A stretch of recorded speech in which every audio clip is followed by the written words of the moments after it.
Creators. I understood that reference. Hello and welcome to Legion of Creators, episode 55, and it is March 25th, 2026 on a Wednesday, the new day that we are doing episodes on. I'm Luke. I'm Kenna. I'm Chris. I'm Joe. And we got a few subjects for you today, just a lot of TV shows more than anything. So, Invincible Season 4 just finally came out. A couple of us have watched that. Daredevil Season 2 just dropped its first episode last night. The new Spiderman trailer came out. We got a Marvel, 16-bit retro arcade, like Maximum Collection coming out right around the corner. There's some HBO shows that are going on, DTF and Rooster. And Bob Iger stepped down from Star Wars as well. And I'm sure, we'll fall into other topics as well. But that'll be about everything we have planned. So let's get to it. And of course, we'll take questions at the end. So, yeah. And I know Joe's waiting for that new... I think they did change the director to Doomsday to Zack Snyder.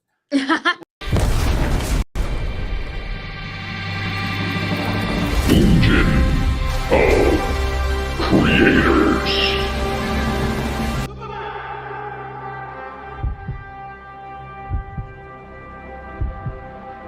Hey, buddy. Eyes up here.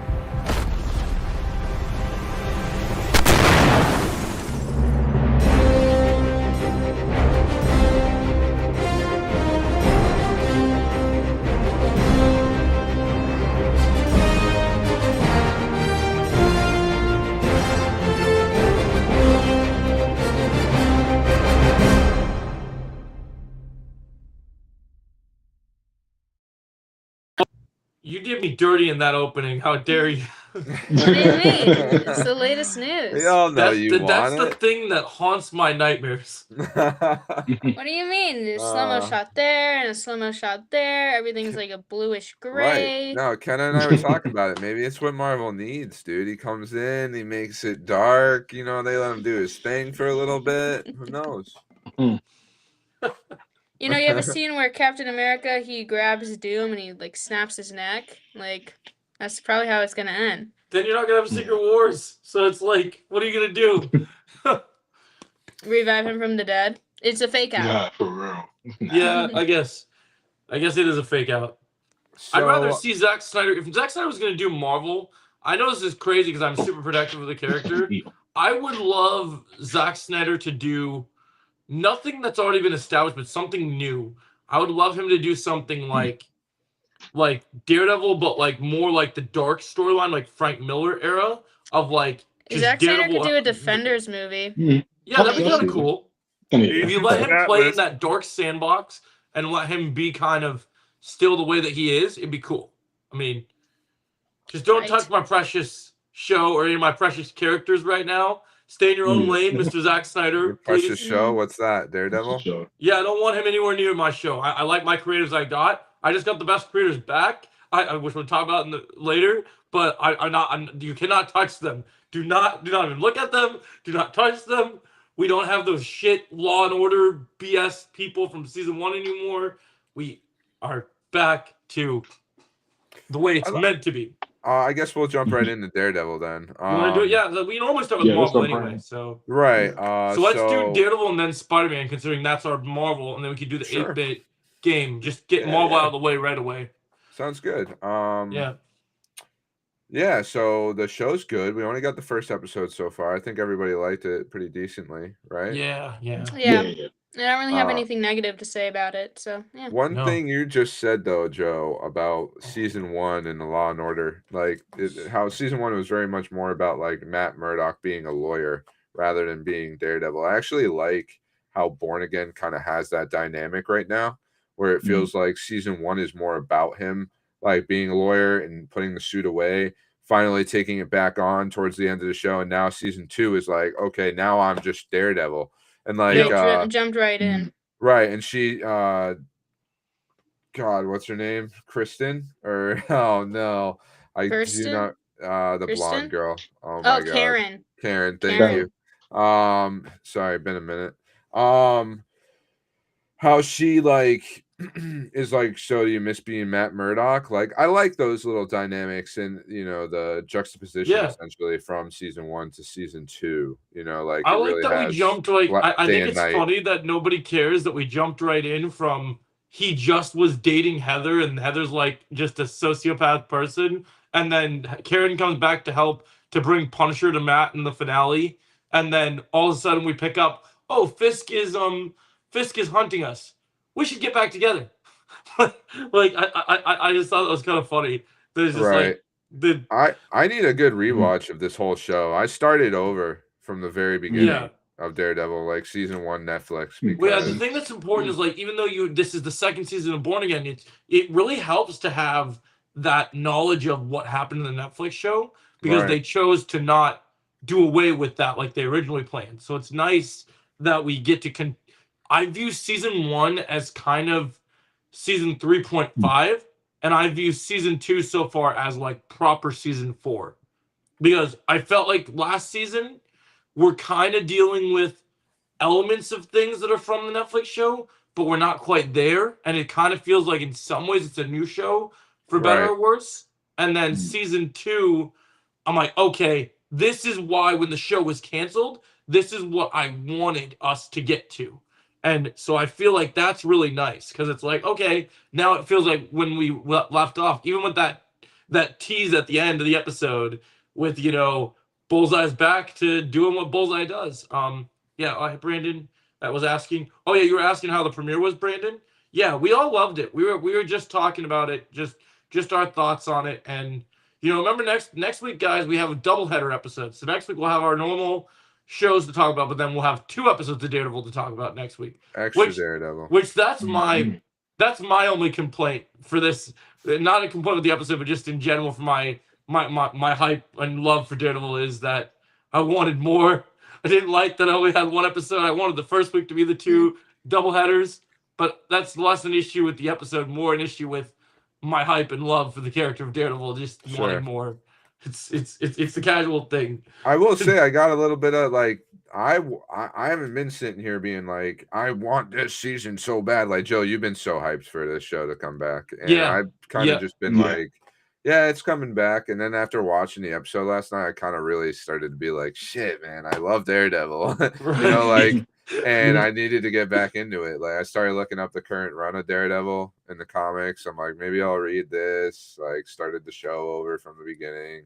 Like, yeah, it's the only Netflix show I finished, and I want to watch all the Marvel Netflix shows again now. But I just don't remember a lot of it. It's been so long. The thing that gets me so interested is like you have people that watch the Ben Affleck movie, and then people were freaking out about the Netflix show when it came out. And I remember having conversations with people, and people like they see a couple fight scenes in the Netflix show, like Daredevil is so awesome. This is amazing. I never loved this character. I'm like, bro, you weren't me. You weren't reading Daredevil before. I was into Daredevil before it was cool. Like I was already a Daredevil fan from like the first iteration of that. What was it? That early 2000s Spider-Man cartoon that me and Kenny used to watch, where he showed up and he was teaming up with Spider-Man and then fighting Fisk, and like that was like my introduction. And then I just dived into comics, and I've been reading Chip Zdarsky's run since it came out. Like when he made it, it was really good comics. Like I love the comics. I love everything. Oh, interesting. Yeah. So I so I love that Underground's talking about Matthew Lillard killed these characters so far. So yeah, how we feel about like, so obviously in season 1 we had a lot of these new characters thrown into the mix of our regular supporting cast, and now we added another new character. We added Matthew Lillard in here as Mr. Charles. Right. It's very interesting because we all thought he was going to be like what, Mr. Fear, but then I think you could still go that way. I think you could still turn the table. I think this could be kind of that. They're doing this really cool thing, which they did really well at the Netflix show. One of the things that was beautiful about those Netflix shows is that they operate in the world of like, well, this is in the MCU. It's not in the wider MCU. So you're getting a lot more of these darker themes because you're dealing with the street level characters operate in their own kind of corner here. Like they were affected by Thanos, but we don't spend time crying about the snap or whatever, the blip, whatever you want to call it, as much. There's more going on. And so what I like here is like these new characters. Like, I didn't saw people having conversations, but I think they make it obvious that Matthew Lord is gonna, and I'm planning to do videos about this today. Matthew Lord is very much operating in the world that he clearly knows Valentina from Thunderbolts. And I think Daredevil, and we'll talk about this with Spider-Man as well. I think Daredevil and Spider-Man are gonna have a very big connection to the Thunderbolts movie. Like, I think they're both gonna like, but I don't think they're gonna do the thing that they did in Phase 4 with Marvel, where after Endgame they're just gonna bash us with heads with all this homework and stuff. I think it's gonna be done in a way that's very very containable, but not like let's throw a bunch of things at you and like here's your homework, like watch 10 things. It's more like, okay, there's me connections. You I think Marvel is at its best when there's connections to something that you care about, but don't throw 10 things at us and expect us to be able to catch up with those 10 things. Like it's at its best when you're focusing on something. Like with this, people love the Infinity Saga because you're following one story, right? You can follow more than one story as long as it's contained within this world. So like we have all the stuff happening in the wider stuff. We still don't know what's going to happen in Doomsday, but now we're following, we get these little movies like Fantastic Four, Thunderbolts, all kind of doing their own thing here, still following the Marvel formula. And then Daredevil is operating in its own kind of world. And we'll see that with the Defenders and everything. And so I think Matthew Lillard is kind of, he comes into this CIA world, like he clearly doesn't like Fisk, which is fine. Nobody should like Fisk right now. But then like you also have, I think things could change with him. Like I think that he could be this one thing, and then the part of the draw of the original Netflix show was the mystery of things, like the build up getting the Daredevil suit, the build up to like Fisk being revealed as the main villain of the plot, like him showing up, killing the Rush with the car door, which is still some of the most brutal TV ever. But then they got close in season 1 when he takes the guy was talking back to him, he squeezes the life out of his head and crushes his skull, which was crazy. So just in general, like you have your supporting characters, you have all this stuff happening. But I think with Matthew Lillard's thing, the case of like, could he still, like the public told us, they said he's Mr. Charles, but we really don't know what that means. Like they presented us a character in the first episode. They dropped some bombs about Thunderbolts with, oh yeah, he kind of works with Valentina. He's kind of in this big world and stuff. And I don't know if you guys have seen a lot of promotional stuff, but there's stuff in TV spots and trailers out there while they've done a good job of hiding things. There's supposed to at some point during this season be another Bullseye, like appointed to like actually fight our Bullseye. Because we see in the end of this episode that Bullseye is that he's going to be teaming up with Matt, whether it be temporarily. It seems like they're working together because all vigilantes are outlawed here. And so I kind of have a theory that I think that this other Bullseye is sent in by Mr. Charles. Like Mr. Charles is trying to control the conversation by making all these other vigilantes to do things to make Fisk kind of look bad. I think he's going to keep adding new layers to that. And so I think that's going to, and I think it can be interesting because one of the other things that this episode confirmed to me that's really big is we've heard for a lot of the early reviews that this season's gonna have stakes. I definitely think I know one of the big deaths probably coming in. I don't know what episode it will be, but it'll probably be later in the season. But I do think this is gonna last season. We're gonna see Fisk's wife. I think Vanessa is gone this season. I think something's gonna happen to Vanessa this season. I could see that. Where she's gone and Kingpin is gonna just go absolute ape shit and just It's either she dies or she just ends up leaving. I saw some picture that was like of Kingpin like boxing. Yeah. They showed it in the trailer that they promoted the season with, where he's at some charity event boxing. I also like how in this episode, when we get the opening of like he's so concerned about running these guns into the city. Because one thing I love about this in season 1, one of the complaints was that, okay, Fisk is the mayor, but you're seeing so much of him just being like trying to be the good guy and trying to be the mayor and just like live the best life. And then you're not getting that unhinged, like classic Kingpin. I love in this season how he is literally being debated on for trying to use his power the way he wanted to in the earlier seasons of Daredevil, right? But I mean, he's doing it anyways. Yeah, And he's that's doing when he it calls anyway. Mr. Charles in. And that's where I Yeah. like that character, because it's like, okay, here's like a power play, right? Of like somebody that has more power than Yeah. Kingpin, right? Yep. And somebody who was pulling the strings above him. And that's But the thing I agree if with that. if you know Kingpin, know, and this is what I think will happen, like they're gonna build Mr. Charles up to be this really powerful person. But Yeah. Kingpin is still gonna find a way to end up on top. You know what I mean? Oh, yeah. Like this is what he always Always. does, and then he's like the real Kingpin. Right now, like there's always a moment in the season where it's like, oh, he's not really as like there's somebody always on top of him. You know what I mean? Like he can't and then, pull all the strings, and then he flips it every single time. So Yep. yeah. I think And I he's feel just like gonna. with Oh, go ahead, Chris. I feel like we've like what you said about season one, what people saying about season one keeping. It's like, but he's got to convince the people that he's good for the role, like because everybody knows what he's capable of. Everybody knows his Yep. backstory, but he's really got that first season really set up Fist to be like, okay, we've got to set him up like this because otherwise people are gonna think that he's the same guy. He got out of prison for no reason, and he had supporters that wanted him out of prison, but it wasn't as loud as it is now. So now that he's Right. out, he's actually got some good jobs. He's got the task force. He's got what he needs to do.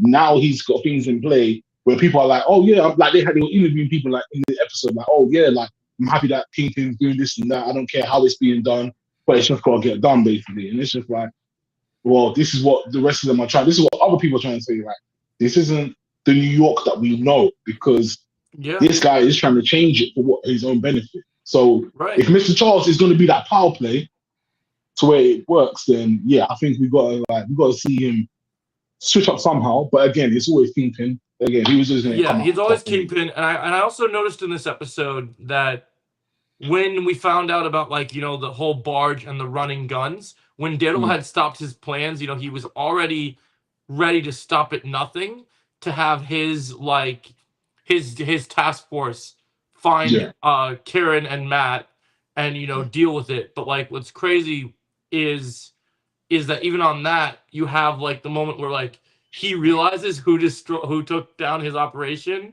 and then there's a moment where it's very brief, but he opens the laptop and he sees the new suit with the double D's, and he slams it so quick, like you can tell. Like I think this season we're gonna see that classic Kingpin where he's gonna just the more things Daredevil screws up for him this season, the more mad he's gonna get, and you're gonna get less that Meryl like I'm the mayor of New York and I'm gonna do this, and he's just gonna be like, no, we're gonna have an absolute like street fight and we're gonna take these guys down because that's what we do. And I think the more time goes on, he's gonna care less about the mayor part of it and just become the Kingpin and just start running operations and start making it more about restoring himself to his roots. I think that's the opening that Matt, as a boxer, Matt's always looking for that opening, as same as a lawyer and investigating the crime. I think that opening is going to be making Fisk resort to his former,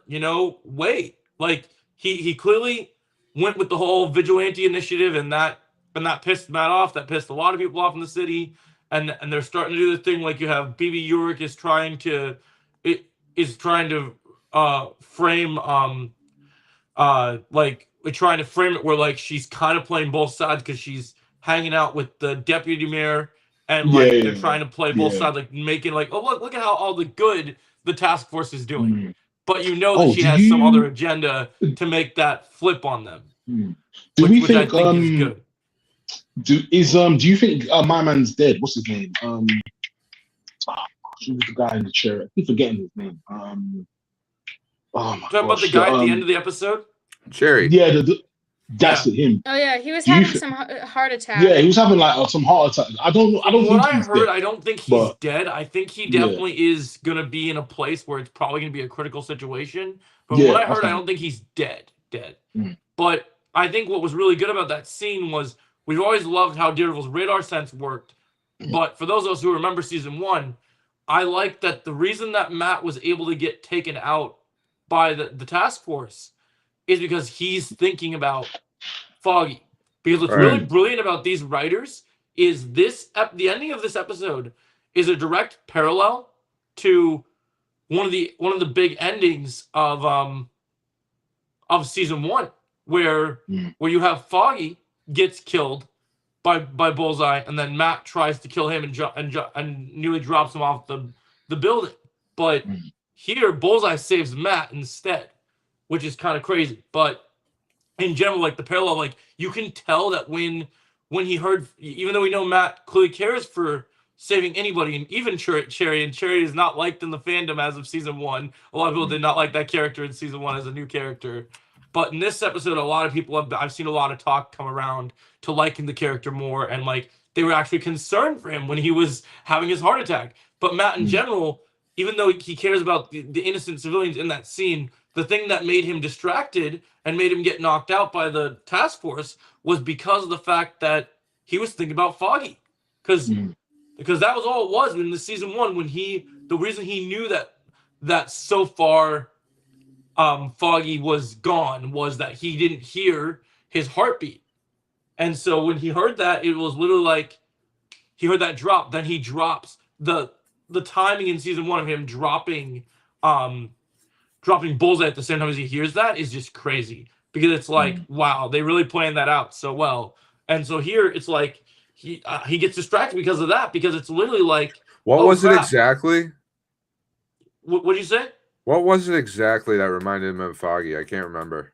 The heartbeat, that he was not, that he noticed that it was beating so fast, and he thought that Cherry was going to die, and so it brought him back to Foggy, right? Okay. Yeah. So, and the irony of that is now Bullseye isn't the one killing the person, but saving Daredevil.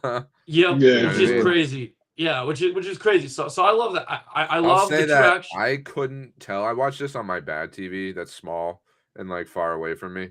So I couldn't tell like what it was that was knocking everybody down when it was that knife. And I legit thought it was Spiderman at first. That would have made you happy. You know, like I thought it was webs coming through the windows and like getting everybody. Bro, that would have been a crazy first episode. It would have been amazing, be like, right? Spider-Man's. Imagine they kept that secret. Like, imagine they're like, oh, Spider-Man's in this opening, and then literally just like, oh man, like it's Spider-Man's. Once they show the people on the ground bleeding, and then the knife, and you're welcome, and everything, I was like, yeah, you knew Spider-Man wasn't gonna do that. No, don't you mean Bullet? Bullet. Last night I was trying to remember Bullseye's name, and I was like, what's that guy's name? Like Bullet, like Bullet something. I was like, oh my god. Yeah, that's so funny. I'll forget names so bad sometimes, dude. Like earlier in this episode where I was like, is it Kristen? It's Aaron. It's like the one chick, that was cool. So I love that ending. It definitely makes you excited for more. And for those of you who are big Bullseye fans, from what I've heard, it looks like these next 2 episode drops.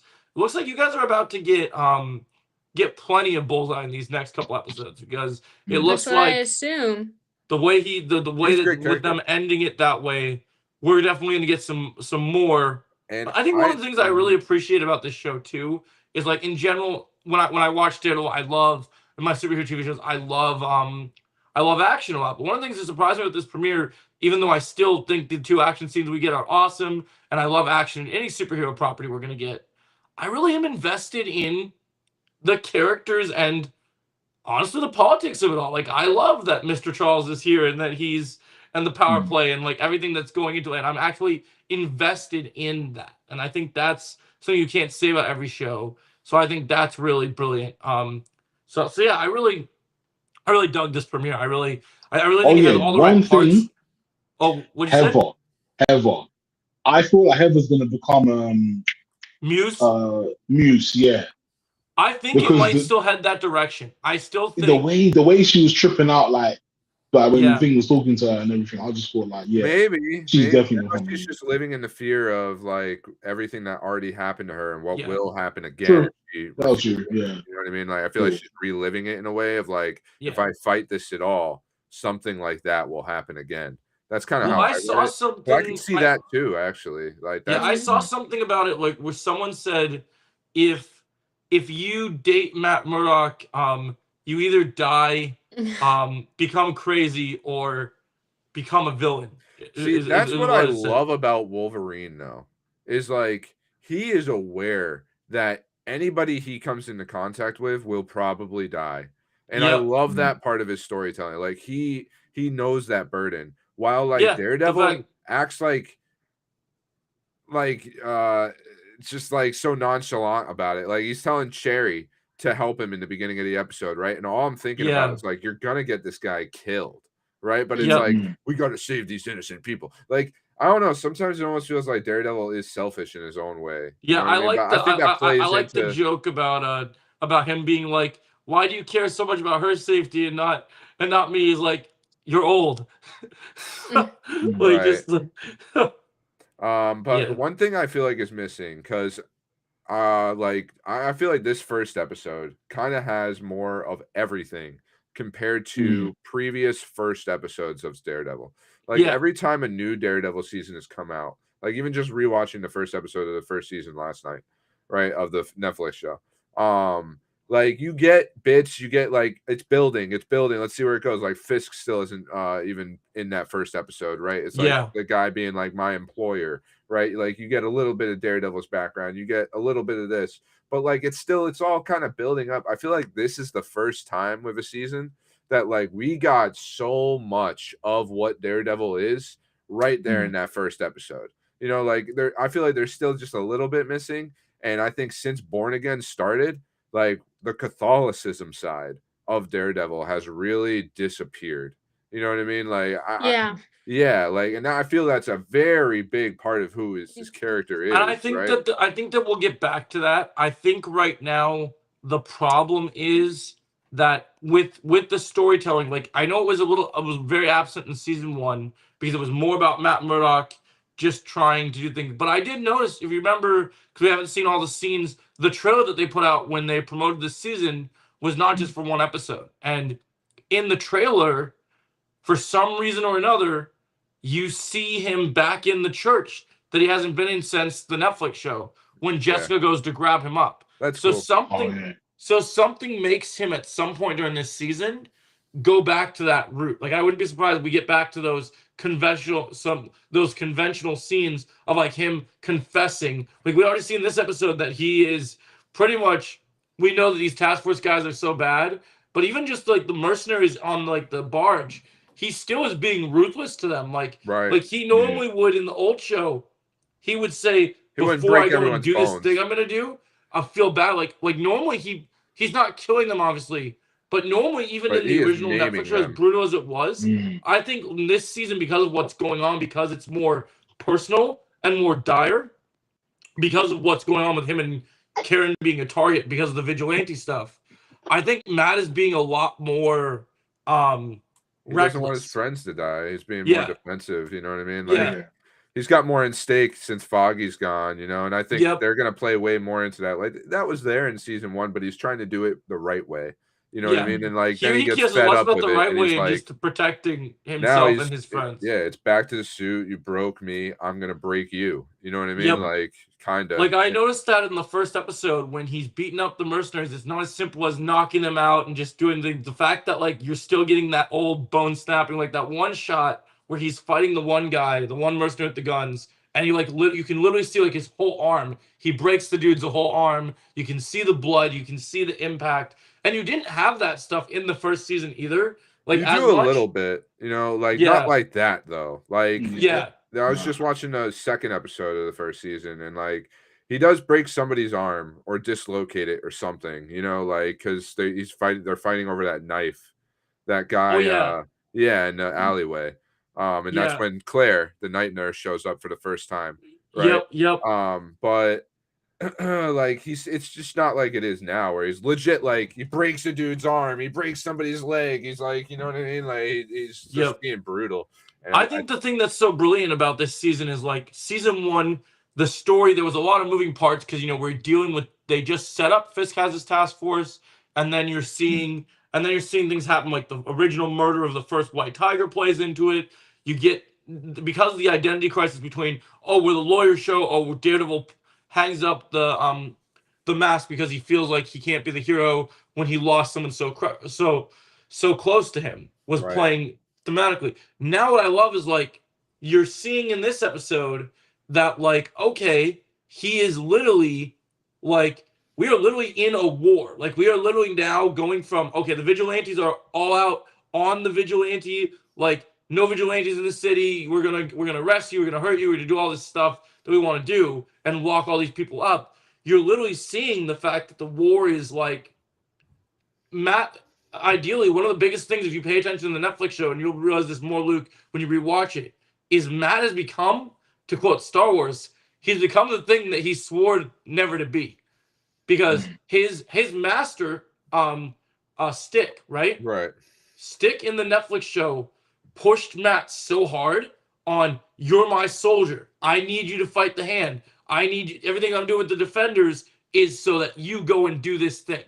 And now, once again, because he hates Fisk so much and he cares so much about the soul of New York City, in like they keep referencing that David and Goliath like way, you're still seeing you're now seeing Matt, like, once again, like, even at the end of season 1, and even though we haven't seen the full team form yet, they literally asked the question, okay, well, Fisk has an army, we need an army. And like, so far it's just Karen and Matt, and then they're working with the sales. But I think as the episodes go further, we're going to get more and more people joining up and helping the cause. Right. And so I think that, like, to me, I think that's interesting thematically from the story of like, wow, this is desperate enough that Matt has become the thing that he hates. Because not only Matt's always been a leader, but like now he's a leader, and like he actually has to be. Because the thing that's so crazy is, like, even though he's working with Karen and they're training together and they're doing all this stuff in the background, Matt went into that barge alone and he's hurting these people. And like, yes, they're bad people because they're working for Fisk and they're running guns and that sucks and everything. But he's still like being so relentless to these guys and just like, and I don't know if he realizes it yet, because I remember correctly, I think that character died in the Netflix show. But he mentions Stick in this episode to Karen about how he was learning to be so fast and the way that it was. But like, I don't think he's accepted that. I like that sometimes when you go from a season 1 to a season 2, the impact from the first season, it normally, like, Punisher laid into him pretty hard about him not letting go of everything with Foggy, right? And how he needs to just go and do the one thing that he needs to do. And it goes back to the thematic stuff of the Netflix show in season 2, with Punisher laying into him and be like, hey, dude, you're one bad day away from being me. Like, you have a bad enough day. And I think a lot of people thought that that Spoggy That's no, the I end of the understand, episode retro. yeah. Like, I think a lot of stuff with that comes down to, wow, okay, so like all these thematic places here that we've gone to are like, because of Foggy being gone, it's still affecting Matt. Even after you literally see Charlie Cox in season 1, still having him like cry and feel bad and all this stuff, it's still within him. Like, all this other thing he's doing, yeah, he hates Fisk, yeah, he wants to protect New York City, but he's still fighting and doing, and because he hasn't gone to the church, even when Foggy died, I don't think he went to the church in season 1, if I remember correctly. Yeah. So like, he hasn't gone back and got that conventional. He hasn't gone back and like dived deep into his religion, because he literally is like still struggling. He's still in that darkness. And I think that's also the reason for the newer suit here is, and fun fact for you guys, this suit that they made for this season never appeared in the comics. Even though we had black suits before, this was made for the show. And I was talking about this the other day, that when the further we get into this season, the suit, as you can see, the symbol is red, right? The more and more this season goes, after every action scene, the writers were saying that it just gets more and more beat up. And it gets to the point of like, So the like more Invincible.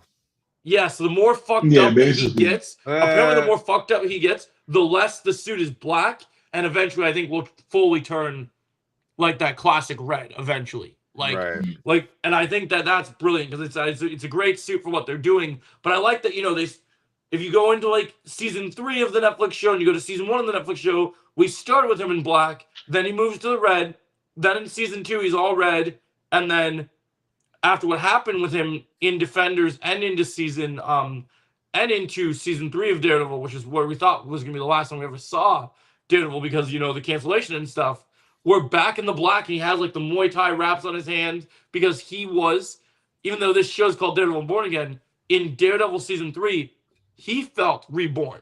He was upset about what happened with Elektra, and he was taking the fight to Fisk. And now we're back in black because I feel like he wears black when he is ready to just straight up take the morals to the side and go to war, because he seems to use that black one as like almost his way to be more dark, more edgy, and more to his roots. While Red is probably more of like, you know, his father in him, and like, you know, yes, that's exactly why the Red was, because of his boxing stuff. So I think that is like really his conviction style, really cool. basically. Yeah, right. It makes him feel confident. It makes him where he feels like he's doing the most good. And I think this season, that's the hard thing, is he still is a hero. He still wants to save lives. And then the season ends with him getting the white suit because he goes back to his Catholicism. Watch. Hey man, they had all those suits in season 1. He had like the Tony Stark wall of all the suits, so he could put on the white suit. That's why I'm rewatching. Yeah, but, Black Ops. Yeah, that's a good point. I don't know if Brandon's still there, but he was talking about Keanu Reeves, Constantine, and I looked it up as well. And I guess he's coming back for another Constantine movie. So they're doing. Sorry about that, Brandon. We were so deep into this topic, like, It's also hard when you're asking about different subjects when we're like fully into one. You kind of have to wait until it's over. Yeah, in terms of the show, we're going to. And the structure of the show, the way it works best is we're going to talk about the other topics that aren't related to the topic the later we get into the show, when we're done with our topics. Because the whole goal of this show is, as a collaborative, we are talking and discussing about our favorite shows and movies and whatever the popping topic is. So we would really appreciate if you guys kind of help us stay on that track of like especially when we get these, like right now, this episode is specifically going to deal with a lot of TV shows. There'll be news and stuff mixed in there. We're about to talk about the Spider-Man trailer. So, Spider-Man trailer. What you think about Rogue? Spider-Man. I guess just closing on this now. Sorry, before we jump into just the closing. Like, I think, great premiere. Can't wait till we get to the next episode. But yeah, let's go into Spider-Man now. Next episode. Next episodes, I guess I should say. Yeah, I'll bring that back, Retro. I just haven't done it quite yet. We're getting there. There's a revamp coming. Episode 60. 60, right. Yep. Spider-Man. So Spider-Man Brand New Day trailer finally exists. Finally happened. I know, it's more real than GTA 6, guys. It actually you gotta stop. I've said GTA this before. 6 has plenty of trailers. I will not believe GTA 6 Spider-Man Brand New exists Day. until it is in my hand. It needs to be in my buddy. hand for me to believe it's real. You can make all the trailers you want. You can promote it all you want. Until it is in my hands, I will not believe it is real. All right. The Spider-Man, yeah, I think there's a lot going on, but also it looks good. It was a very kind of hype trailer. Never heard of it. Yeah, me neither. Never heard of Spider-Man. Who dat? Never heard of it. New phone. Who dis? No, but I'm That's very what Mary interested Jane's to see. saying. Right, that's what Ned and Mary Jane are saying, or Michelle Jones. Sorry, wrong MJ. I really do love that. That when we're talking Spider-Man, I love that. Even though it could be seen as creepy for some, I like how Peter is like stalking his friends in the start of the trailer. Yeah. I'm gonna be that guy. Oh my Fuck God. Tom Holland Spider-Man. I don't care about new Spider-Man with Tom Holland. I just don't. Like, I think it will be good. But you're still gonna watch it. Yeah, I'm still gonna watch it. It'll still be fine. But like, I get it in my head. I get more excited in my head to be like, oh man, Spider-Man's gonna be in it. They're gonna put all these characters in it. Maybe it'll actually work. Maybe they'll make that Marvel New York sauce like finally feel like alive, where it's just like different characters coming in and intersecting with Spider-Man because he's the main character of like New York and Marvel, right? Like, if I really want to see Daredevil and Spider-Man do something together. I really want to see Kingpin referenced in Spider-Man. And most of all, I want Spider-Man to feel like Spider-Man, and Tom Holland Spider-Man just doesn't fucking do that. And that's my biggest problem. Is like there's no He's not quipping. quippy enough There's still. no Unless quipping. He's not Right. funny. He's not like that's part of his core of who he is. You know what I mean? Mhm. Like Mhm. MJ, like it's not MJ. And then we have Ned, and it's like I don't know. Ned's it's like not bad, but Osborn, but Ned's Do, fun. do you believe Yeah, that no like even Osborns, though but that then this is Green just a Goblin. trailer, do you have some hope that No, I they do. can make Tom Holland Spider-Man like would this be a new movie and everything? You don't think they could make it work? You don't think I they think they could? could. I think this is the first stepping stone because at least it's really small and not enough, but like, that scene in the trailer where Punisher is about to swear and then he cuts them off with the Yep. web and tells them to go home. That could be almost to the more quippy side. Like I'm I just also like noticed when he kicks before he kicks Punisher out the window, there's this thing of the tank. There's the thing where he gets mad when he's trying to rage bait Punisher, and he says, "What the hell, Frank? You hit me with a van." And I'm like, that Mhm. kind of still feels like that classic Spider-Man where we're getting there. So I'm hoping we get more of that. I personally, in Yeah. this movie, I know people like, I Eh. know there's all these villains in this movie, and there's overarching things happening in this. My biggest focus for this movie is because I've wanted it for so long. I genuinely am more focused in the relationship between Spider-Man and Punisher than I am anything else in this movie. Because of the fact that I wanted to see in the comics, you had Spider-Man and Punisher doing their thing together. You've had like something they talked about years ago, Toby doing Thomas Jane and Toby in a movie, and Right. it never happened. And And that's Yeah. cool. But like just the truck scene, man, like like I was almost a bug on a windshield or something. Like yes, give me Right. something that's Yeah. like see, Right. I Yeah. don't think you they're know, showing us because I Yeah. don't think they want to ruin it. I think no, it's Tom not Holland. there. That's why.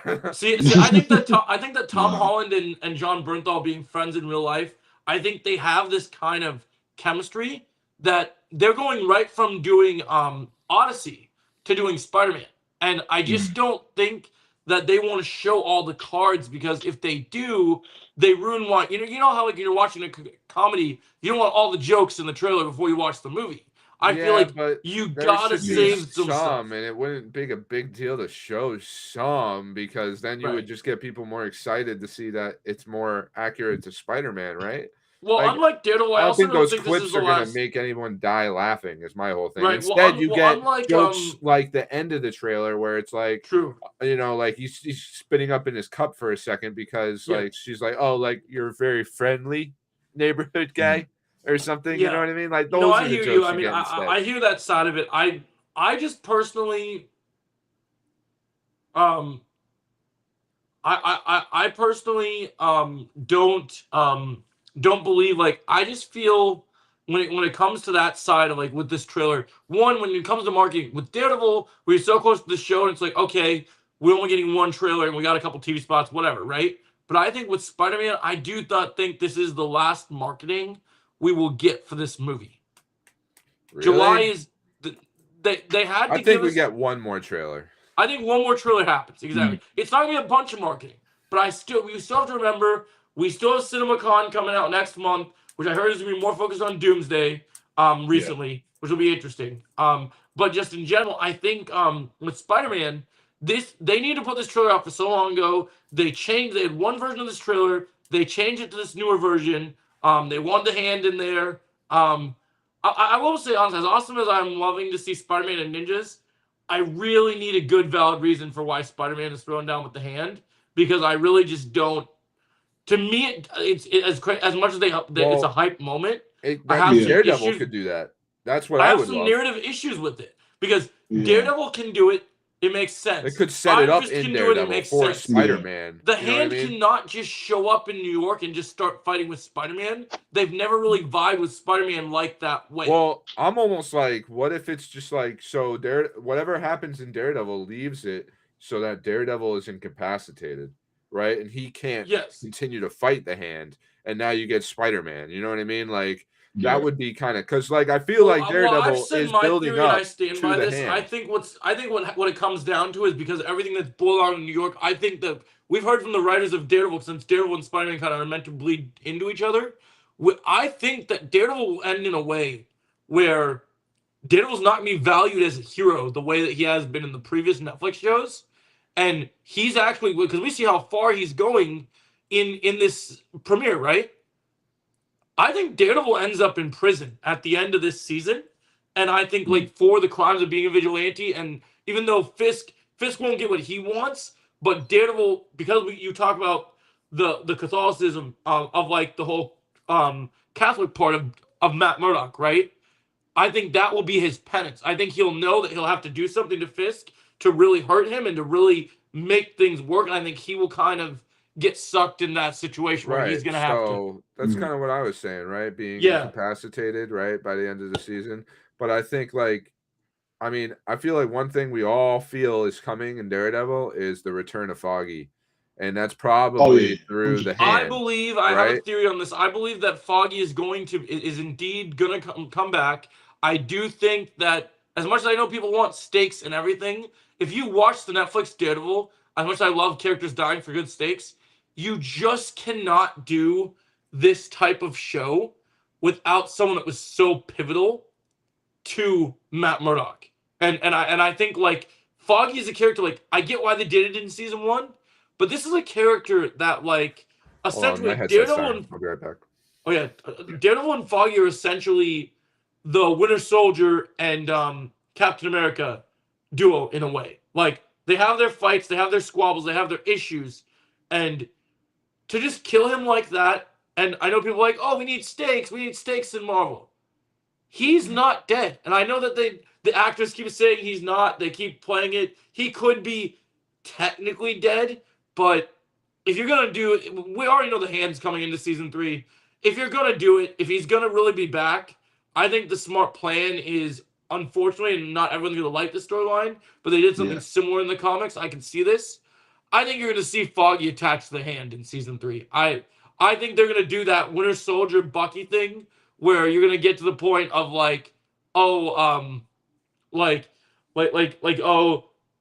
Foggy, like the mask doesn't come off, they're gonna fight. It's like Foggy, there's gonna be like, who the hell is Foggy? And then I can see that. I feel like he's too big of a character to just be like, oh well, Foggy's dead. You know, we brought him back for 5 minutes and he's dead. Because people bitched about Karen, and then Karen at the end of season 1 came back, and people loved her praise coming back. And then what's even crazier is people that have watched all of this season of Daredevil have said Karen is one of the stand-ups. Like, and I've seen from the filming of the show that Karen is going to do some. You saw her training with Matt in the first episode. Karen's going to be a powerhouse this season. Like, she's going to be doing some crazy shit. She's not just going to be one of those typical chicks that sits there and like, oh, I'm going to worry about Matt and cry by the window and do like. She's going to start fucking these task force people up. Like, the fact that she was training Matt, we've seen her kill Wesley in season 1 with a gun. We know she knows how to use a gun. She's going to off these task force members. She's not Matt. She doesn't have that restraint. She's going to be up here. You're going to fuck with my city. You know, everything that you've done, hurting all these people, she's going to go crazy. And so, like, I think, like, in terms of, like, that idea with, like, the likes of Foggy, yeah, I think the hand is a big part of that. I mean, I think the hand is definitely... I also think one of the reasons, and I still think, I know Charlie Cox says what he says, but ever since No Way Home, I love you, Charlie, but you're sounding a little bit too Andrew Garfield for me, man. I don't buy that Daredevil isn't in this thing. I know people keep saying he's not. They all have to lie all the time, man. That's the whole they have to. And I NDAs get they have to. I get they have to lie, but he's really trying to make it seem like he's not it. Well, and I'm like, bro, that's what they have to do. You know what I mean? They want you to be surprised. I do think. I do think for the like you was talking about the storyline of like Daredevil potentially getting arrested and put in prison. Well, then that leaves the hand open to kind of like deal and do whatever they need to do. What I'm saying. And I think obviously you guys read we got Tombstone as well. If you read your Frank Miller Daredevil comics, the hand right now, when you talk about like power vacuums, Fist was Mayor, then coming back into Kingpin. We have Tombstone and Spider-Man, even though he's not shown in the trailer. There's that whole power vacuum of him trying to kind of doing the Penguin thing from the Batman of like trying to take the head of the table and do all that stuff. Yeah. But with the Hand, all the Hand leaders in the Netflix series, as well as Defenders, have been dispatched. They are leaderless.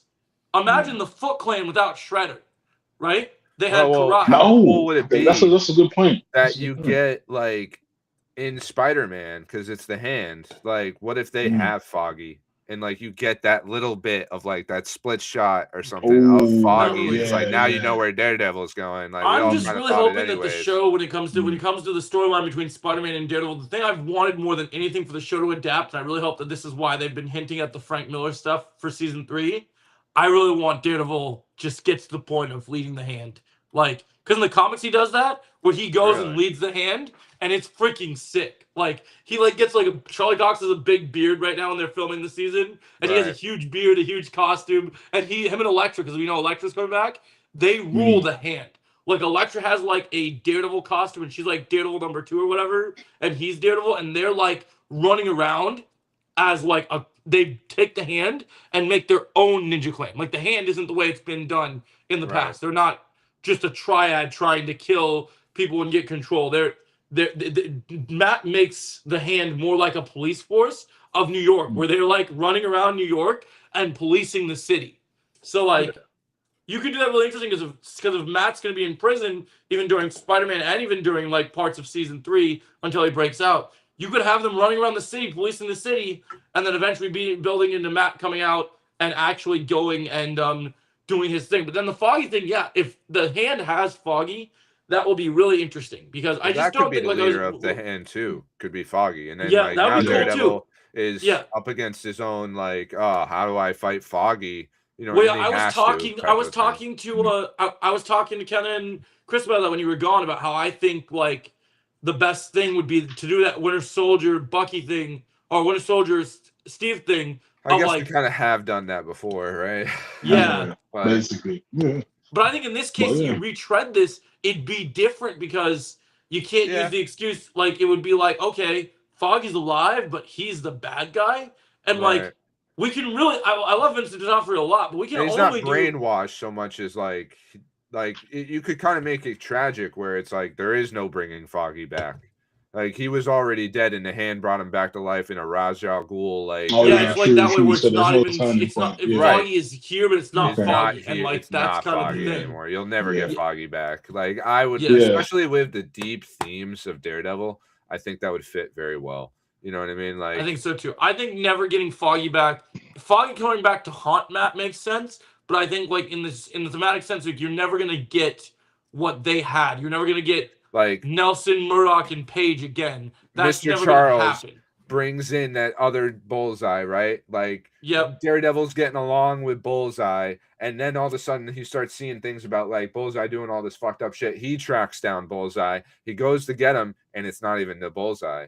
It's like Foggy. You know what I mean? Like, you could do something like that. That'd be a twist. If the other Bullseye just ended up being Foggy, that would be something. I'm saying, like, there's 2 of them. Like, there is that second Bullseye that Mr. Charles brings in, but like he thinks he's chasing him, but it actually turns out to be like Foggy. I don't know if they'll bring the Hand into Daredevil, but just because it's in Spider-Man and it's in New York, I feel like they said the Hand's going to be for season 3. So the stuff that happens in Daredevil, you might the get Hand the are back. Is all I'm saying. You know what I mean? Like, that could be like the end of the season. You know, like.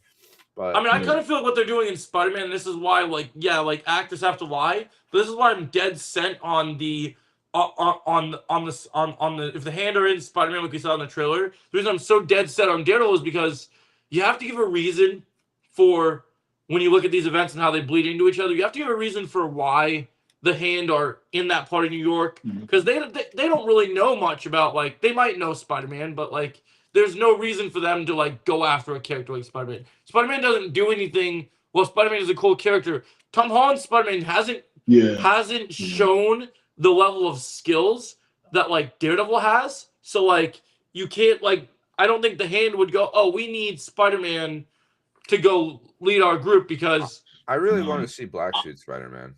I really hope that's what we're leading up to. Like, Secret Wars is Black Suit Spider-Man. I don't think we're going to see it fully until we get to Secret Wars. Secret Wars, I want it building up. I want, if we're not getting quippy Spider-Man done right. At least give me like darker Spider-Man done right. Yeah, I I mean, like- they kind of leaned that way I when feel in you. the end of No Way Home, Yeah. when he was almost going to kill Goblin, where you could see that darkness is inside of him.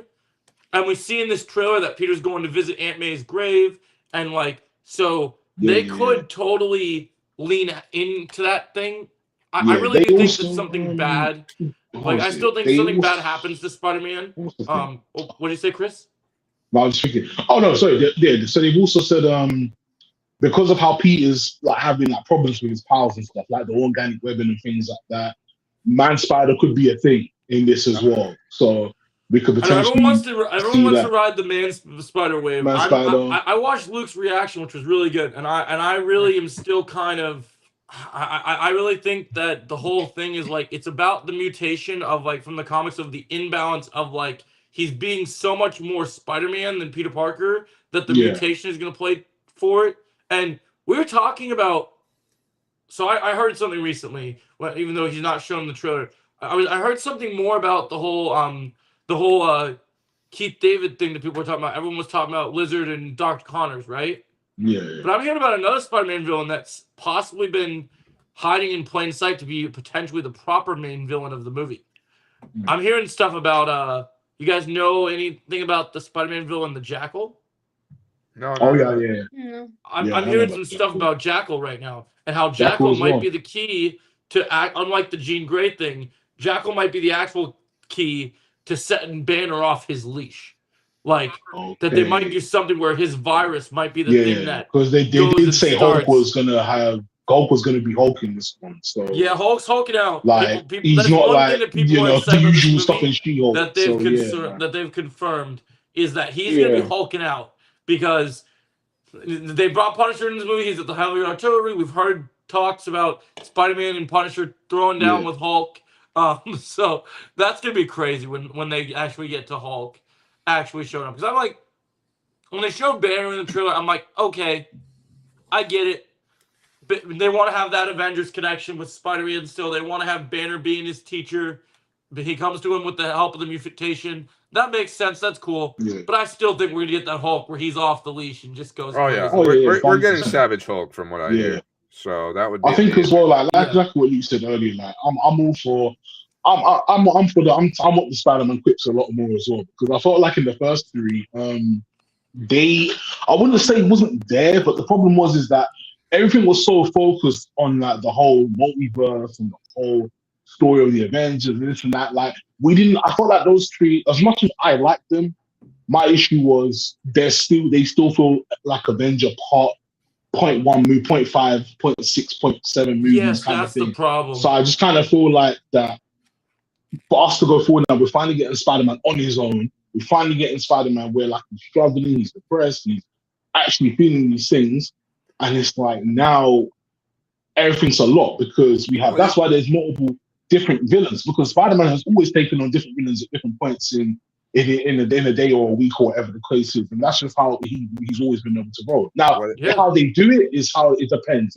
But hopefully they just do that right where I think it bleeds into like when it comes to like the comedy of having Tom Holland find his roots and finally get to that more quippy Spider-Man. I think it has to come like we know supposedly there's 7 villains in this movie, but some of them, as we talked about with the Fantastic Four thing, are montage villains. I think the one thing that you play into with this is, I think the way that you do this is, it really comes back to the Punisher and Spider-Man thing. I think you get Punisher in here really poking at Spider-Man, and then Spider-Man just really needs to rage bait him. Like, we saw a little bit in the trailer, but I need to see more. I need to see him, like, I need to see it get to the point where they're on a mission together, and Punisher wants to execute an entire group of villains, and Spider-Man's just like, no. And then Punisher's like, get out of my way, Webb. I told you I want to do this. Get out of my way.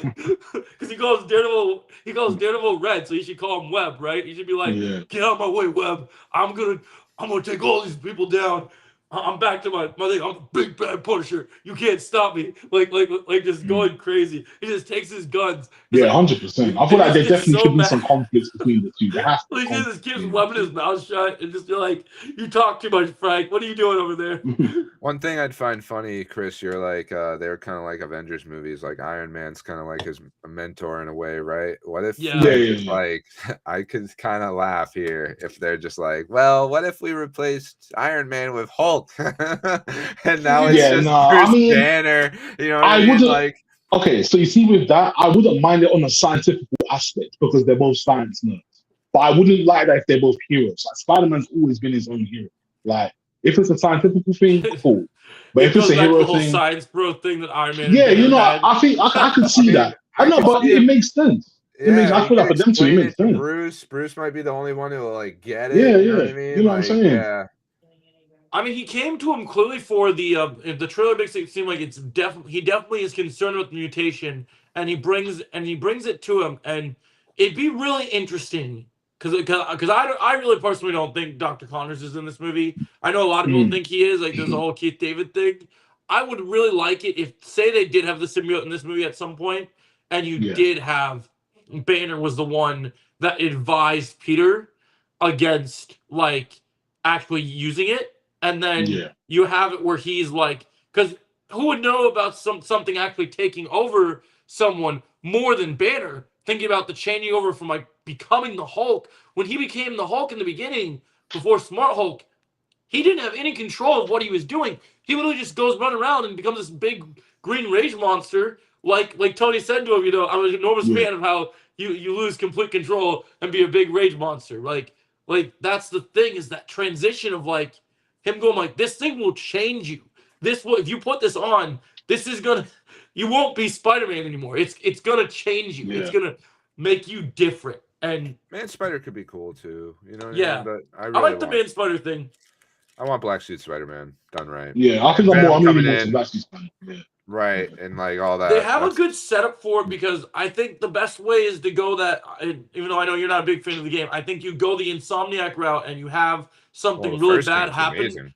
You have something really bad happen to Peter, and Mm, he has to have the symbiote, because I really do think at the end of the day, if they're really going to do anything different, and unique with these with this Doomsday and Secret Wars thing, if Peter is in Doomsday at any part, like they actually filmed anything for it, despite Tom being so busy with Brand New Day when it was happening. If they do anything, because I know they're doing more reshoots right now, I heard. I really yeah, do hope. Oh, what'd you say? Oh, okay. Looks, I really do hope, and this is for Chris and Ken, I guess, since Luke went to go do something. I really hope that the table gets flipped, and because we've seen Spider-Man on the Avengers, we've seen him be a hero. I mm, really do want us to get to the point at the end of Doomsday where, like, because I heard now they're doing reshoots, because there's a bit of Marvel news. There's yeah, reshoots going on, hinting at the CinemaCon thing, that for Doomsday and Secret Wars, there's gonna be different variations of heroes and yeah, switch ups of like who the teams are, because who's alive, who's not alive, yeah, who's yeah, indisposed, who's been brain warped from Battle World to the original. I really do wonder if, like, I like the idea of like with these reshoots and changes that gives the time to get Tom Holland in there. I would love it if you got the point where the heroes are fighting Doom, and Doom is winning but losing in the sense that his numbers are running out, right? Like the people he's using are no longer working. The heroes are becoming, you have the Fantastic Four, you have the X-Men, they're becoming kind of problematic for Doom, yeah, right? And at the last minute, you don't even expect it, and you just get this scene with some ominous dark music, and Doom's like, "Oh, you think you've won?" And then you have Hydra Cap to set up Secret Wars, and because we're gonna get multiple versions of Steve Rogers in this movie, but I think Hydra Cap's standing there, and then yeah. next to Hydra Hydra definitely. Cap, Yeah, maybe something happens where maybe Sam Wilson is getting ready to mm, punch out Doom, right? Really trying to hurt mm, him, and Cyclops is there, and then all of a sudden you just see some black webs just like goo them up and like mess them up, and then all of a sudden the face mask comes up, and they're like, mm, Peter, and then mm. he's like, no, there's only Spider-Man. And then you just see like him right there next to Doom. Because I Yeah, think that you just evil Spider-Man. I know people aren't a big fan of evil Superman. I want to see symbiote Spider-Man actually, instead of being used for like with the Raimi movies where it's comical, he just becomes a douche, right? Yeah, I want to yeah. see Black Suit Spider-Man make Peter evil. I want to see evil Peter, like just he's doing his dance. Like I want to see him like just Come on, being dude. Evil ruthless. Peter, As much bro. as it was This funny is- for the time, Yeah. I do get it. Like, you know, that Spider-Man, that Black Suit Spider-Man, obviously, that to me just wasn't like, it just didn't feel any, like, I don't know why, but at that point in Spider-Man, like, I thought that the cartoons always got Venom right and always got Yeah. Black Suit Spider-Man right. That's literally what it was like for the last, like, 15 Like, did years. you guys all ever the see time. the Did you ever see the animated in the early 2000s Spider-Man cartoon that came out? I think it was in the 90s. They had the episode where when Peter got the symbiote before Eddie gets it, right? Yeah. Where the Sinister Six had constantly before he even had the symbiote were causing Peter a problem, and then he gets the symbiote, and Peter basically nearly kills the Sinister Six because the symbiote has taken him over so much Yeah, it's so much that more he just powerful.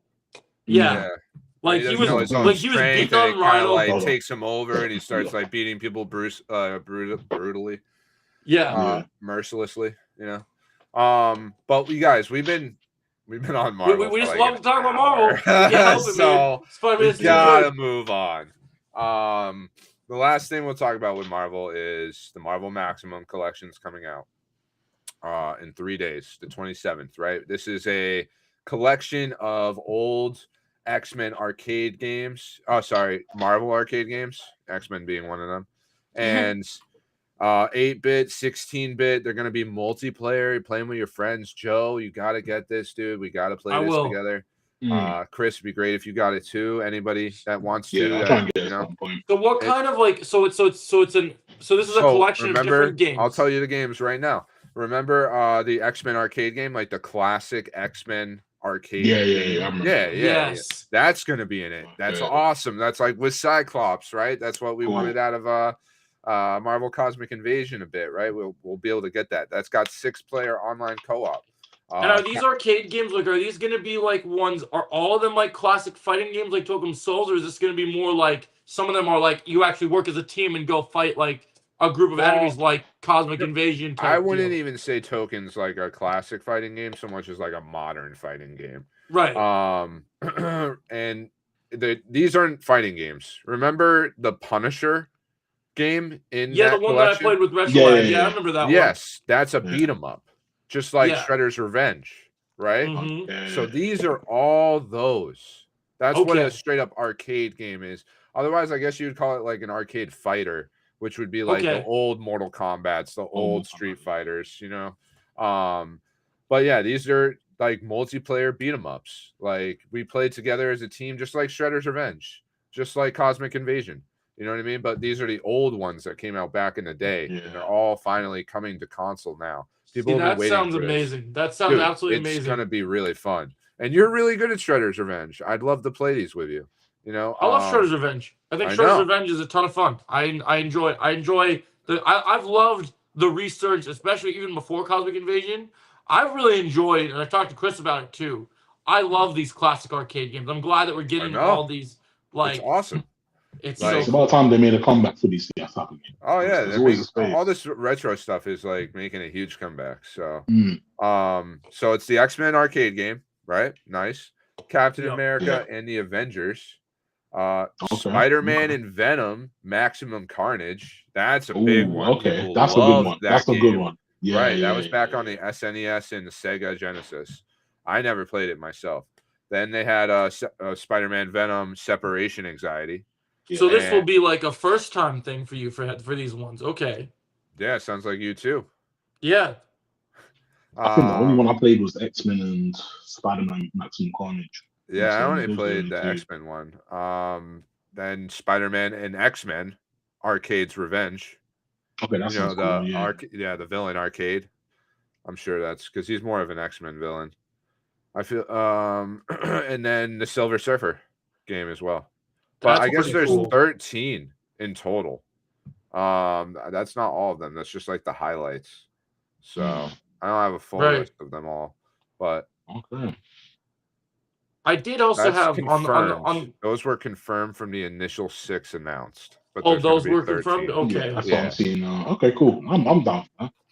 Yeah, no, that I will be heard really something fun. too. What was it I heard? I heard something about there was also so like on Marvel fighting on Marvel game stuff. I also heard two things recently, and I wonder if Kenna knows about this too. But there was three Marvel's Avengers Marvel Rivals announcements I heard recently.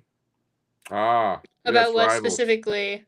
So Because a couple I different know things. a lot of things.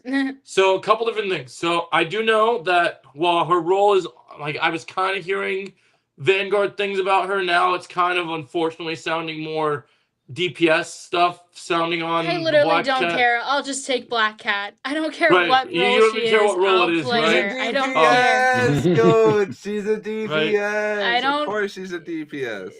Yeah, I don't but then, care but then, anymore. but then I'm even hearing like because of that, we're actually gonna get in potentially May and probably June. I'm hearing we're gonna probably get Devil Dinosaur as a Vanguard, and then we're gonna get That's cool.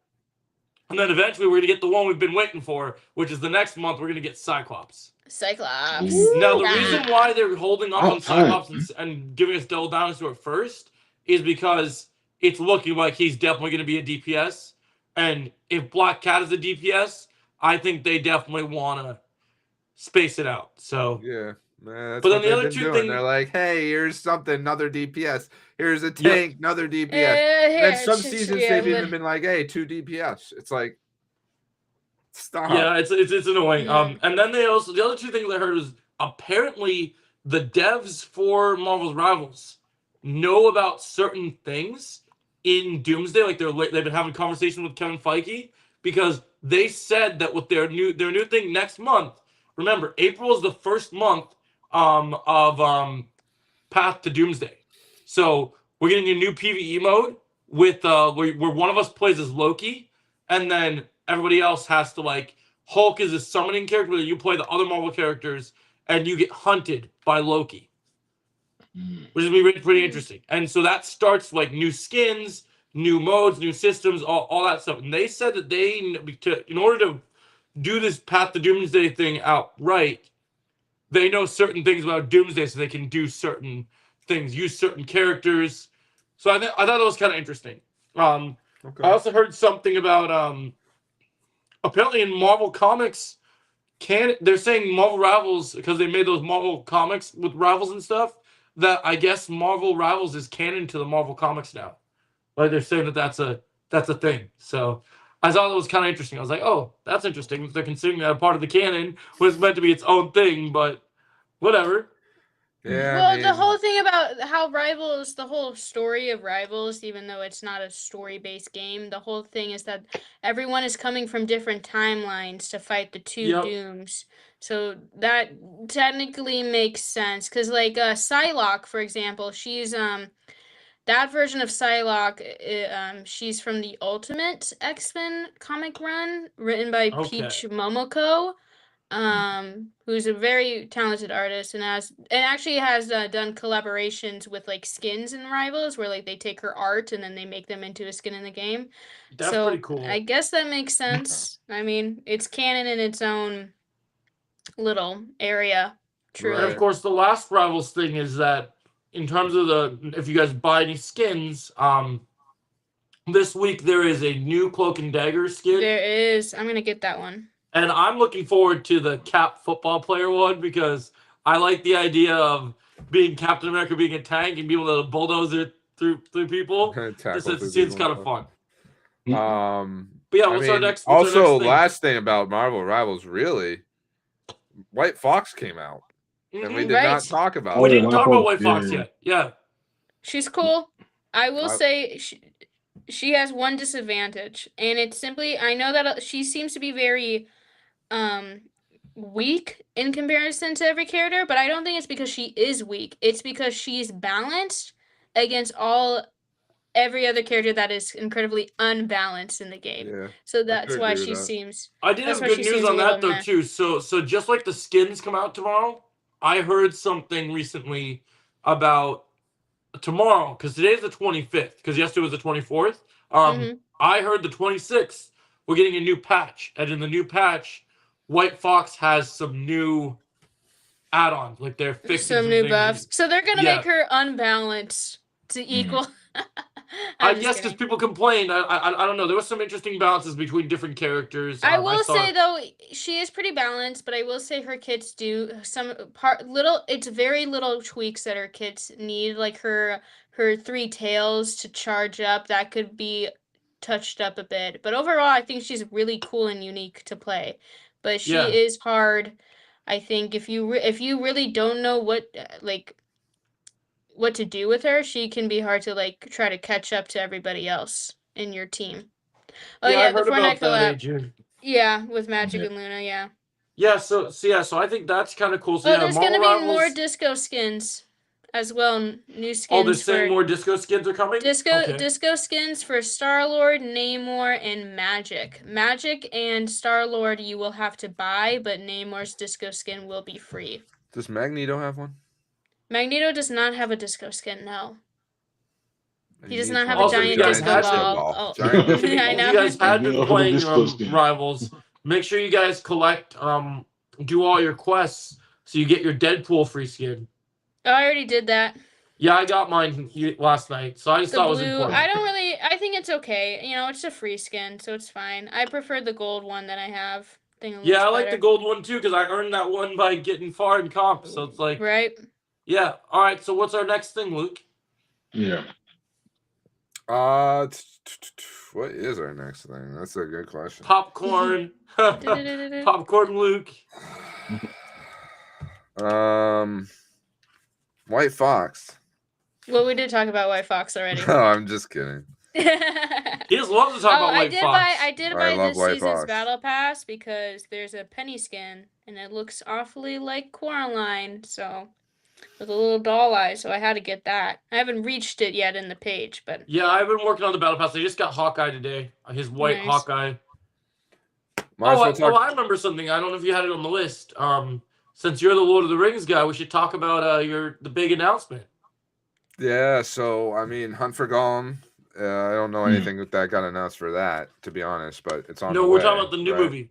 Yeah, so Shadow of the Past or Shadow of the something. Yeah, it's I was when we were talking before the podcast, I was watching the video actually of Peter Jackson and Stephen Colbert together, and Stephen's gonna write it, Peter Jackson's gonna produce it, I think, and Andy Serkis is gonna direct it. Because Andy Serkis is directing. What has Steven done before? Is Steven a good writer? Like, has he written anything that I would know? well, he's like a late night. Yeah, and That's he's all a I know him. huge Lord of the Rings fan. Even back when he had the Colbert Report on Comedy Central, he would always talk about Lord of the Rings every time he could. So this must be like a dream come true for him to get to write something like this. And Okay. he's actually Okay, in the fair third enough. Hobbit movie. He's just like a background character that just like you don't even notice really. You'd have to know it. You know, there's a bunch of people like that in those movies because they're like, I get to be in the Lord of the Rings movie, even though it's like the Hobbit movies and they weren't crazy about them. But yeah, no, I mean, let's see how it goes. It's Sam. It's about Sam's daughter. I mean, it's got the right components because one thing I've been starting to have conversations with my friends about, I'm getting really nervous for this Hunt for Gollum movie, even though it's got good people involved in it, because I've been doing a lot more like Luke, you know, we talk about lore here a lot with different things and how things can get messed up. This Hunt for Gollum movie worries me because it's really not something that has a lot of story to tell. And Peter Jackson, you know, with the Hobbit movies, you know, he spaced out the story a little bit because I feel he didn't get to do the Hobbit the way he did the Lord of the Rings. Yes, the Lord of the Rings, he got to do it the way he wanted to do it. He filmed all three together. You know what I mean? Like there was a giant plan. The Hobbit got handed off to him like right before, almost like a what was that movie you were telling me that happened with? God, I can't remember. The James Gunn one. Yeah. And like I don't remember. But he just didn't have it. There somebody else was directing that movie at first. and he like got handed everything and had to like put it together, and like I just feel like he didn't get to have the control from the start, you know. Yeah. And with this, it's different. Like, not only is he actually not directing it because Andy Serkis is, and Andy Serkis loves Lord of the Rings, man. Like, Yeah. I really don't think he's gonna steer it in the wrong direction. He No, did I don't that, think so either. I think the I don't thing that think just that either. worries me is like, so it's Hunt for Gollum. I It's know the gonna- fears. I have the same fears about it. Believe me. Yeah, You know, like you have like you have Aragorn in it, and like I love Aragorn more than, and I think Luke and I are on the same page with this more than a lot of different fictional characters. And I've seen the new show that the actor is in that they picked for him. And I'm like, I think the actor will be fine. I just this particular character is so beloved, and just this new story. I wish they were doing this with like new characters, like just exploring the Rangers of the North like a little bit more of like not mainstay characters other than Gandalf. 'Cause I get why they have to do Gandalf, because we're not gonna have McKellen for much longer, so I get it. Yeah. But when it comes to Aragorn, I really wish we would have done new characters. I'm just really concerned because one, jumping from Viggo Mortensen, who wasn't even originally wanting to be Aragorn and then got cast as like a last minute thing and became the guy, and then he doesn't want to de-age or deep fake whatever nonsense. Good for him. But then we got this guy, and it's like, I get it, young Aragorn, but the thing that concerns me is like, if this was just one movie and they did a really cool movie, awesome. But I've been hearing before this new sequel to Return of the King thing came out that they wanted to make this movie into a trilogy recently. And I'm like, that's what concerns me, is the Hunt for Gollum story isn't that big, and then now they're trying to expand it beyond what it actually is. Yeah, they don't need to. There's going to be a lot of filler in those 3 movies. Yes, it's concerning. Like for this Return of the nah. King sequel, I'm all in because I see story potential, and I like that the characters in this, I think are actually characters I do want to know about. Like, okay, we're continuing Frodo Pass, we're continuing with other hobbits, we're telling a new story. That's now the one thing. My one gripe is following up Return of the King is going to be hard because that is. Well, I feel like it's not pinnacle. going to be as epic as a story. You know what I mean? Like, Yeah. I mean that story's kind of done anyway. So it's like it's now. As long as it's they just a new make thing. good, we get to see some of the characters we didn't get to focus on as much. We get new characters, we get a new story. I'll just be happy to be in Middle Earth for good stuff. Anything that's not Rings of Power, I'll be happy with. And I mean, the way we talk about like Rings of Power, the Hobbit movies, like that's how all these other people feel too. And Lord of the Rings really has this passionate fan base to it. So like, even the people that work on it, you know. So I feel like they're gonna work harder. I mean, Andy Serkis is quality content. We're definitely in good hands with Andy Serkis. Right. I don't think Andy Serkis will steer us wrong. He has I do believe in that. Out that where he does all the characters of Lord of the Rings, right? And people like say it's so good, and I could see that just from his Gollum voice. And I've heard a little bit. If Peter Jackson is so involved with both these movies, like they were saying, I know he was involved with this new sequel one. I'm not sure how about the Hunt for Gollum one. I'd hope he's involved, but I mean, that's the thing. Like with creatively, like if you have your creator so involved and it is really good, then this could be really good. I mean, I think there's potential. I do think there is potential. I do think it does have, like, the news of this coming out to me comes out of nowhere because we had just been hearing about Hunt for Gollum, and now we're hearing about this Return of the King sequel just out of nowhere. Just kind of. I know, and I like as a huge Lord of the Rings fan, I'm just kind of like not paying attention to it, to be honest. Like I literally like watch it when it comes out, and I'll be like, all right, or no, you know, like depending on, or like I guess it depends how it turns out, right? I'm not getting hyped up for it though. I refuse. No, to. I'm not hyped up. I'm kind of like, because if it disappoints I'm kind of like Palpatine right now. I'm like, I'll watch your career with great interest and see what happens. That's kind of a good way to look at it. Sure. So why don't we move on to the HBO shows? Yeah, you guys got to do your segment. Me and Chris will. Oh, Chris, did you watch those shows, Chris? Yeah, I watched. I'm on you episode three discuss it. 3 of DTF, so I'm about to watch. DTF and Rooster. Right. I don't think I so. Yeah, me, Kenna, and Chris have watched DTF, DTF. but Hmm. Kenna's really the only one to have watched Rooster. So Oh, okay. we'll start with DTF. Obviously, Yeah, yeah. I think it's a really good show. Like a little bit Mm. of a murder mystery. Like I think the name is actually kind of a throw off. Like it's kind of a catchy name to get. Yeah. Like I don't even think it's really all that much about this app called DTF as much as like it's about these two guys and their friendship and like Right, their relationships. right that Mhm. surround that exactly. Mhm. You know, One second, honey. the I'll get DTF my part's money. like kind of I'll just like a more minor I'm on mute right now. What's segment of it, but that might come back around to be the biggest part of the story. I feel like, and that's part of why Yeah, it's what it is. Yeah. I know you're not quite caught up to us, Chris, but like where I'm at, where like it just feels like I want a little bit more out of the show now. Like I really like the show. But Right. like I'm kind of like, is this it for the story? Like, is there gonna Yeah. be another twist? Like, I feel like Or because like like how what much you. Oh, there's sorry. like the 4 more episodes. Like, how much more can you really? Right, Oh, yeah. suspense, like, or There's got to be twist. something. It's got to Right, be Yeah. some something. crazy You know what I mean? twist. Yeah. Right, because there's just too much story left to tell to not have it. Like, because it feels like right now we're like we know everything. Like you're Right. not quite there, Mm. but you'll be there Mhm. soon. You know what I mean? And Mhm. like I just feel like In the it's first got to episode. throw us on our head And I or something. mean, like you said the last time we talked about the show, I do hope like if we were to get season 2 of this, it's like different characters, like the White Lotus, you know, that thing where it's like a Right. different And group it's of like people. because it's called DTF St. Louis, so like maybe you Right. get like DTF LA or DTF Right. New And I York think or something. Yeah. and it essentially the premise would be the same where it's like it's people's relationships with each other that just so happens to be around the DTF app to keep it consistent with the Right. title.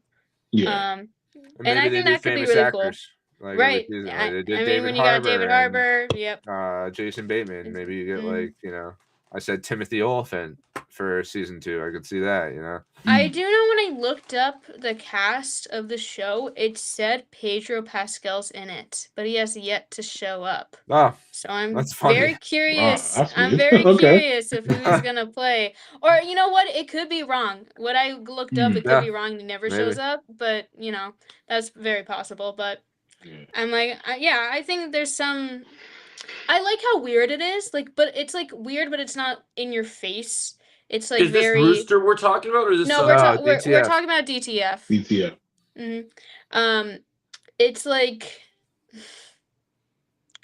I mean, really, I really like the premise. Like, it's very mundane in the sense of like, Right. Yeah. okay, this is like the wife, the husband, and then like their stepson or his stepson trying to bond with his son. I really like that first aspect in the first episode where they're doing the therapy together. Right. I thought Yeah. that was funny. Like the awkwardness of Stepdad. the humor. The humor is Mhm. awkward, and I think that's Yeah. what's charming about it. But it's also like, oh yeah, murder mystery, crazy, like yeah. Yeah, you already know who's dead, like at the Mhm. beginning of the show, and it's like, how do we Yeah, get pretty there? much. Yeah. Right, Yeah. and it At kind of first throws I was you off, and nervous. it's like, you know, Yeah. At first I was nervous where like I learned that like he is dead and then like, oh, we're just never gonna see him again. But no, he still returns in episodes, but it's in, you know, flashbacks essentially Right. because they're trying to Yeah. investigate. and I think he does a very good job with that character. I like David Harbour more in this than I've liked him in anything, to be honest. Like for real, Mm. I like really like him, and like it's nice to just see him play a more low key character. I feel like Right, Yeah, instead of like the yeah. tough or gruffy, yeah. right Or the Guardian or Red the Guardian Guardian or or Red Yeah. Guardian and which I'm not Hopper crazy or about. Frankenstein. Yeah. I feel like with this show, it's like because I was kind of like obviously when I heard the name DTF everything, I was just like, okay, I kind of know what this is going with, but I didn't realize it was going to be like a murder mystery about like a day kidnap and all this other stuff. So I feel like from what I've seen so far from episode 1 to 3 is like obviously he's been murdered. They don't know who he is. They either think it's his friend. They either think it's his wife. And obviously, like his wife is not being truthful about certain things about going to like the shop and everything. Like she had like how many juices just to see him and everything. Right, And then yeah. obviously, I'm just there like, but yeah, then she's not telling the officer, like the detective, anything properly. And I like the relationship between the two, the detective and obviously the head, because obviously both of them are just he's trying to think like, yeah, I've solved it, I've done this, da, da, da, da. And she's like, no, but I went here, I found out this from the wife, and then this stuff now's happening. So it's like, okay, Yeah, so now we've no, got more to go with. You know I what I really mean? like So, that whole development as mm, well, like a lot. I don't know. I think for the next couple of episodes, I could see it because of how it is. I could kind of just see it like it's either somebody else because right now we don't know how many people they dated on this app. So are we going to see more of those people pop up, or at least one or two more people will say, "Oh, this potentially could be the killer because X, Y, and Z was there that night, or maybe they were supposed to be like something else could happen as well." I I don't think think so. like I still don't think it's like I still don't think it's the guy. I don't think it's what's his No, name? yeah. We're an episode ahead of you, so Yeah, won't yeah, say yeah. anything. We know things though. Yeah. Yeah.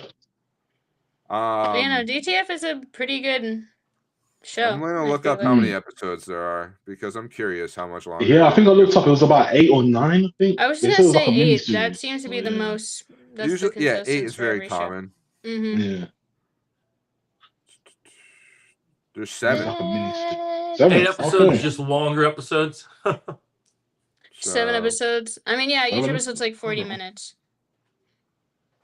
so we have 3 more. So I feel like we gotta have one more, like something, you right. know, that because you Yeah, can't have 3 something, yeah. episodes of like where we're at. I feel like, you know, Dude, Yeah. like Pedro's in it. What do you think his role's gonna be, Kenna? Well, I don't know. I don't know.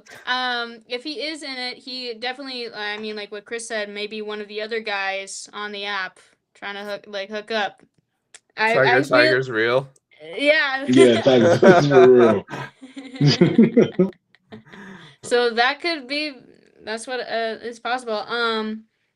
There's the I recognize her. There's this another actress that's in the show that Joe you would know. Do you remember what's her in Wednesday? The siren girl, the black siren girl in Oh Wednesday. yeah. She's a cop and she's one of the investigators in DTF. Oh, yeah, I And I'm forgot. like, I She's Yeah. know kinda that cool. I girl. knew I And it's recognized like, her from some. Yeah. Yeah, I'm like, She's oh, great. Wednesday. Right. I Yeah, love every her in actor's that good. show. Everyone's good on that show. I think. Everyone's good in the show. Yeah. Yeah. So The Wednesday is good. That's cool. That's cool that But that they got talent like that. I mean, obviously David Harbour. I mean, all I Right. knew about DTF so far was that David Harbour was in it. Right. It's a good show. And Yeah, so- Velma. She plays And the Oh, Velma? yeah, Linda Cardellini. Yeah. Yeah, Velma from the live action Scooby Doo. Oh, that's She pretty plays cool. the wife. She plays the wife. Oh, right. Okay. Mm-hmm. Yeah, she's good too. Everyone's good on the show, to be honest. So, Mm. but yeah, let's talk about Rooster a little bit. So, Ken is the only one that's really seen it. Yeah. I've seen the first episode, part like I've half of the second one. I've partially seen a little bit. I've seen a little bit. I've not seen too much. So, Joy Sunday. Rooster, it's fine, I guess. It doesn't really have a lot of substance compared to like a show like DTF, where so basically the premise is that Steve Carell plays this dad who is an author / college professor, and he's trying to have a better relationship with his adult daughter. And then her daughter's having relationship issues with this guy, her boyfriend or her ex-boyfriend, but then he got another Ex-husband, girl. I think. Yeah, they were married, and she cheats on her with like a young student. Yes, and she's not the daughter, but the girl. She's pregnant. Right. That's later on though. You Sorry, find out little at the spoiler. like end of the first episode, and then she just to spoil the first episode, but that's it. She burns down his house. But like, it's really lighthearted though. It's lighthearted, You know what I yeah. mean? Like, I think almost to its like detriment. Like, it kind of makes it so it's not compelling in a way that like DTF is, right? Because you have like an actual narrative going on, while Rooster kind of feels like it's trying to be lighthearted and like feel good, even though it's like a bad situation. Like, I feel Steve Carell kind of does that a lot in things. I feel like, you know, like, and it's just not as easy to get into. I still think it's worth a shot, though. I feel like it might be one of those shows that's like better in the long run. Because like that's Do you think it's one of those things once all the episodes are done that it's actually going to get good? I mean, I have no idea. I've only watched the first episode, part of the second one. So I mean, I have yet to feel like I'm gonna drop it. I'm still gonna watch it to see. right. And it's not. And again, objectively, it's not a bad show. It's not like it's hard to watch. It's just like it's hard to. I think it's just hard to compare.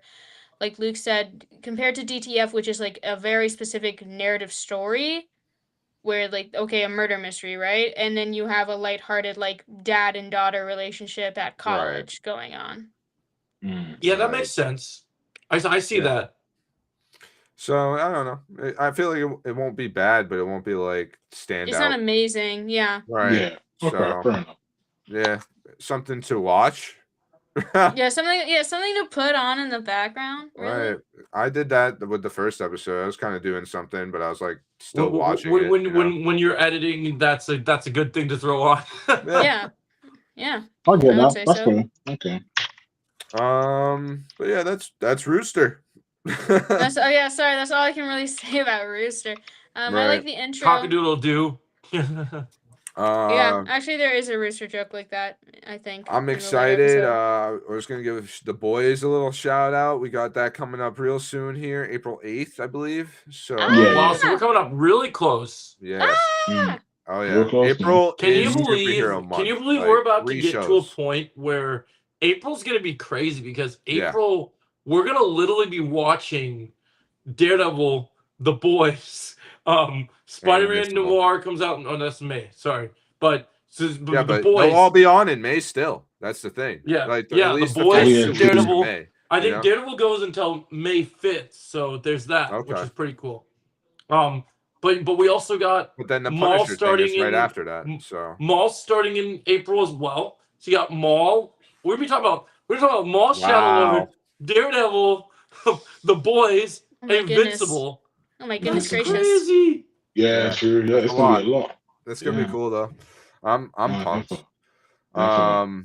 But yeah, no, the boys coming up. I can't wait. See finally the final You know, season. I didn't even realize that either. I didn't even realize that like when it came to like the schedule of things, I forgot that Maul came out in April, and I wasn't even thinking about it because they're both on Disney Plus.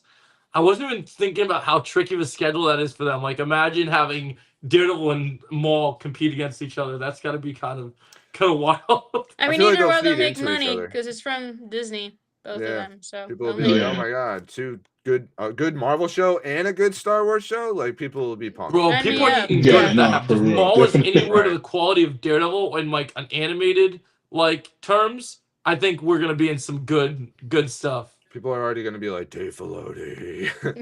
Yeah, for real. You know. Bro, I'm ready to be in the Dave Filoni camp. I'm ready to get my cowboy hat on. I'm ready to get ready Filoni for it. Speaking baloney. I'm of just kidding. all of that, also Bob Iger stepped down from being the CEO, right? Yeah, I mean, we can kind of see that happening because it's just like it's like what Joe was saying earlier. Like, I don't think he did much of the damage Kathleen Kennedy did, but at the same time, you're running this company and you've not made the best decision. So, I mean, like, he at some did- point, He was gonna did go. try to get his foot in the door at Marvel at one point where he tried to step to the Russo brothers and Kevin Feige, where he tried to literally be like, we need more. He did call around, we need more this year. Spider-Man and Doomsday are not gonna be enough. All these TV shows, they're not gonna cut it, man. I need more. I need more movies. And then the Yeah. Russos are like, you don't understand.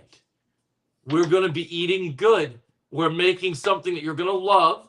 So you Yeah. need to shut up and let us do our job. Yeah, no, that's how. But the thing is that that's how it is. Like Russos know what Yeah. they're doing. Like the Star Wars. When it comes to Star Wars, we've not had any directors or people come in and say, Right. "Hey, we know what we're doing.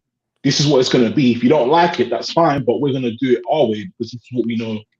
What's true to us, what's true to the fans, what we need for media." And we haven't had that in Star Wars. Nobody, like, that's the thing. That's what bugged me about Dave Filoni is that you had the half the joint with Kathleen Kennedy, but your say didn't matter. Like, both of you are supposed to be running this. It's not just one person, like both of you. So why did she have most of the say? You know what I mean? So That's the Yeah, thing. it's because they put her at such a high level position that they. Well, she's trusted because she had so many successful things before. You know what I mean? And you can't deny that, but that doesn't mean that you're doing like Star Wars justice. You know what I Yeah, mean? she wasn't doing Because- Star Wars justice. No. Right. Imagine she's she not tries to pick up other passionate work about Star elsewhere in Wars, the right? industry. I mean, Like, imagine she tries to join up on tries to own another franchise, and they're like, "No, we saw what you did. You can't come I mean, here." I'm sure she'll be okay. yeah, you she'll be know. fine. Yeah. Oh, yeah. What she needs to do is Well go back to what established. she was good at doing, which is producing. She had her credit on producing things. She can go back to producing things. Just don't try and rule over everything like she did. Yeah. But I mean, But Bob yeah, Iger's General, stepping yeah, out. Iger being gone is a blessing, I think, because I know he was the root of a lot of problems. So I'm glad that he is gone.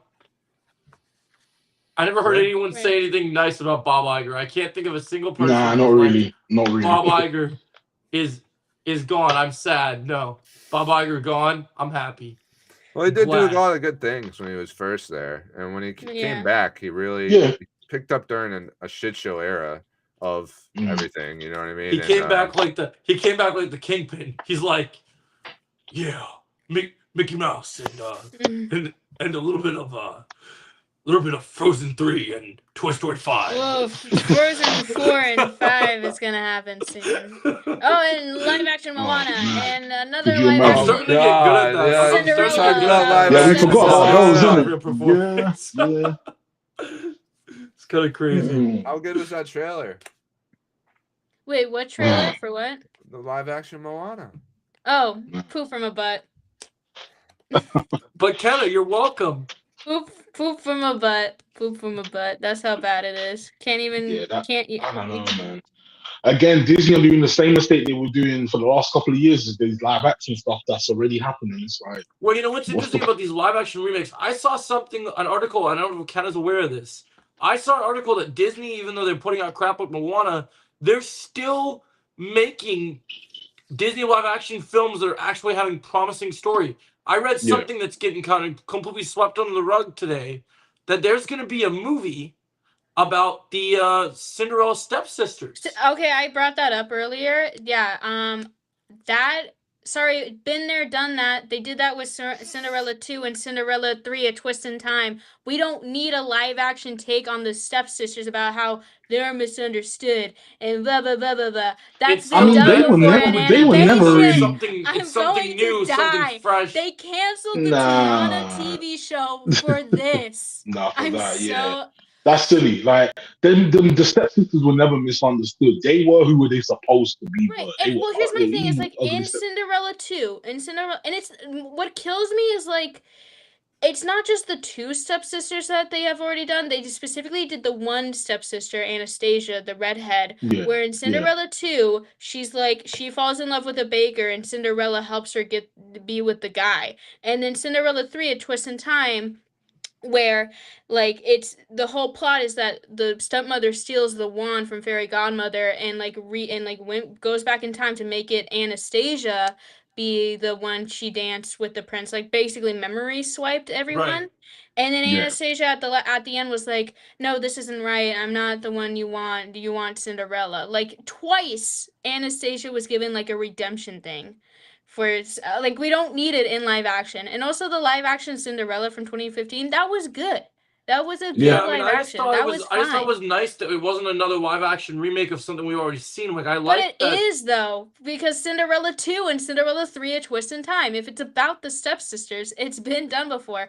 And there's already there's a movie you can watch on Hulu or That's their Disney whole Plus. thing is making everything live action, right? Yeah. They They need to canceled go back to Tiana the. for this. oh. They I don't know what canceled that. What is Tiana? Tiana, Princess Tiana, Princess and from the Princess Frog. and the Frog. She was gonna get her own. She Oh. was gonna get an animated spin-off TV show on Disney Plus, and then they canceled it for Because they want that live action money. But I your know. beef is Yeah. with live action Moana. We're talking about like if there could be other stories that But they no, could that's do. still no.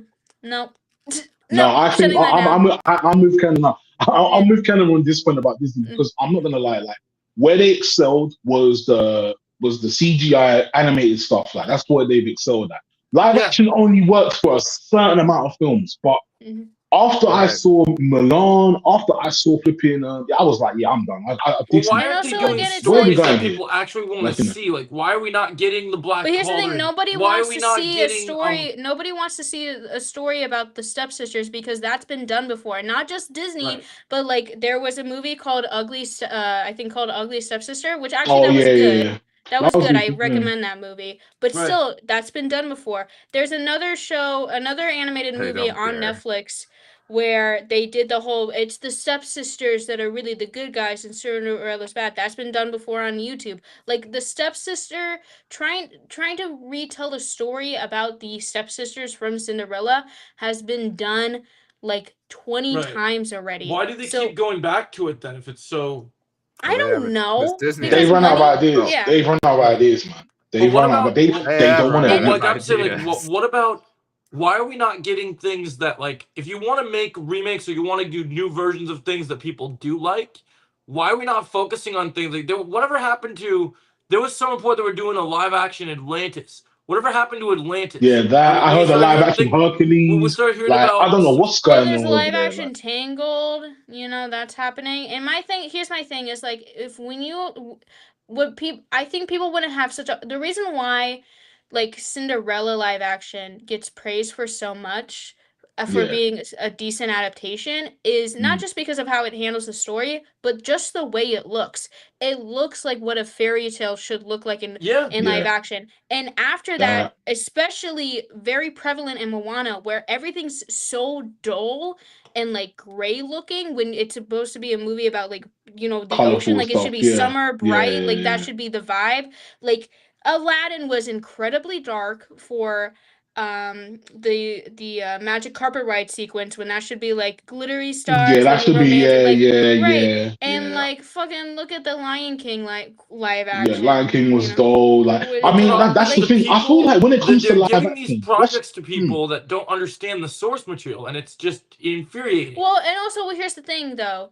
The difference what Disney is having a hard time, I think, with these live action adaptations of their animated films is that the reason why the animated films were so good is simply because they were in animation in the format they were in. That's why it looks better. That's why the characters look better because they were made for animation. I mean, if So they then when care you for take some, something animated and then either translate it into like CGI or try to make it look realistic, like yeah, the crabs, like Tamatoa and Sebastian, for example, they look like real crabs. That's going to be uncanny. That doesn't look right compared to how they well, yeah, we looked like saw in that. the Even though I original know you movie. liked the Little Mermaid movie, I did I, like the Little Mermaid movie I think it is not perfect. It definitely has its issues, but it's not the worst live action, I yeah, don't think. yeah. I think I the I think worst one feel of live the action. I just think one of the problems with these live action remakes is like when you mentioned like the CGI and stuff is like these animals. If Right. in an animated movie you get Talking great animal. characterization, like my problem with the Little Mermaid one was I know how do you Flotsam not and have the Jetsam. eels talking? It's Right. like it takes away the But you characters of have who they Sebastian were. and Flounder still speak, right? It's like how realistic do you want it to be, and how more? Because here's the thing: is like when you try to use live action but make it more cartoony, like live people Mm. acting cartoony, that's not gonna read right. That's gonna be a little wacky, especially, and I don't think that's what they're going for. While again in animation, the wackiness or the very cartoony movements and like phrases that works better because it's an animation. I think we need to start a petition to cancel Moana and just give us the Well, Tiana project. I really think, and also I saw a great take. The problem with Moana That's is hilarious. I love that. the the problem with Moana, the live action Moana, is like the only certain the very specific charm, at least what made the live actions worth rewatching, is seeing these different actors taking on these roles. Like, like Yeah, what's her name? Like, what's her name? I guess Emma Stone for like Cruella, for example, right? But we're seeing Maui. No, sorry, we're seeing The Rock play Maui again.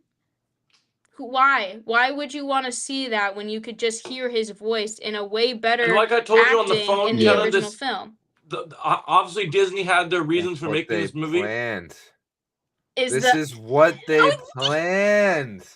They Yeah, wanted I to mean, do The- this from the start. They're like, crazy. we're making this DLAU. movie and we'll make a live action of it one day with the Rock's in it. Yeah, We'll, it's like, I and, swear to and God. that's the The thing, like, and that's the DLAU. thing. People The will eat this DL. up like it's like no other word. Like, you know what I mean? People will eat this up. That's the thing. Like Mhm. the only three live action films from Disney I could honestly say that were really good was Cinderella, Beauty and the Beast, and The Jungle Book. That was it. Those three are like for me. That was cool. Jungle Book After was that, good. it's just kind of just like I like Cruella, but I don't consider whatever, Cruella to be a you live know? action remake because it's not remaking something; it's Well, doing a also, new can I story. say something? A live action 101 Dalmatians already existed. It existed Yeah, true. before. Yeah, we don't need to see that And that again. was We don't good. need That to was see good, that. actually. Not gonna lie, that Yeah, was good. That yeah. was No, it good. was. It was. Right. It On was. that one, that So- was good. But I'm just talking like in general.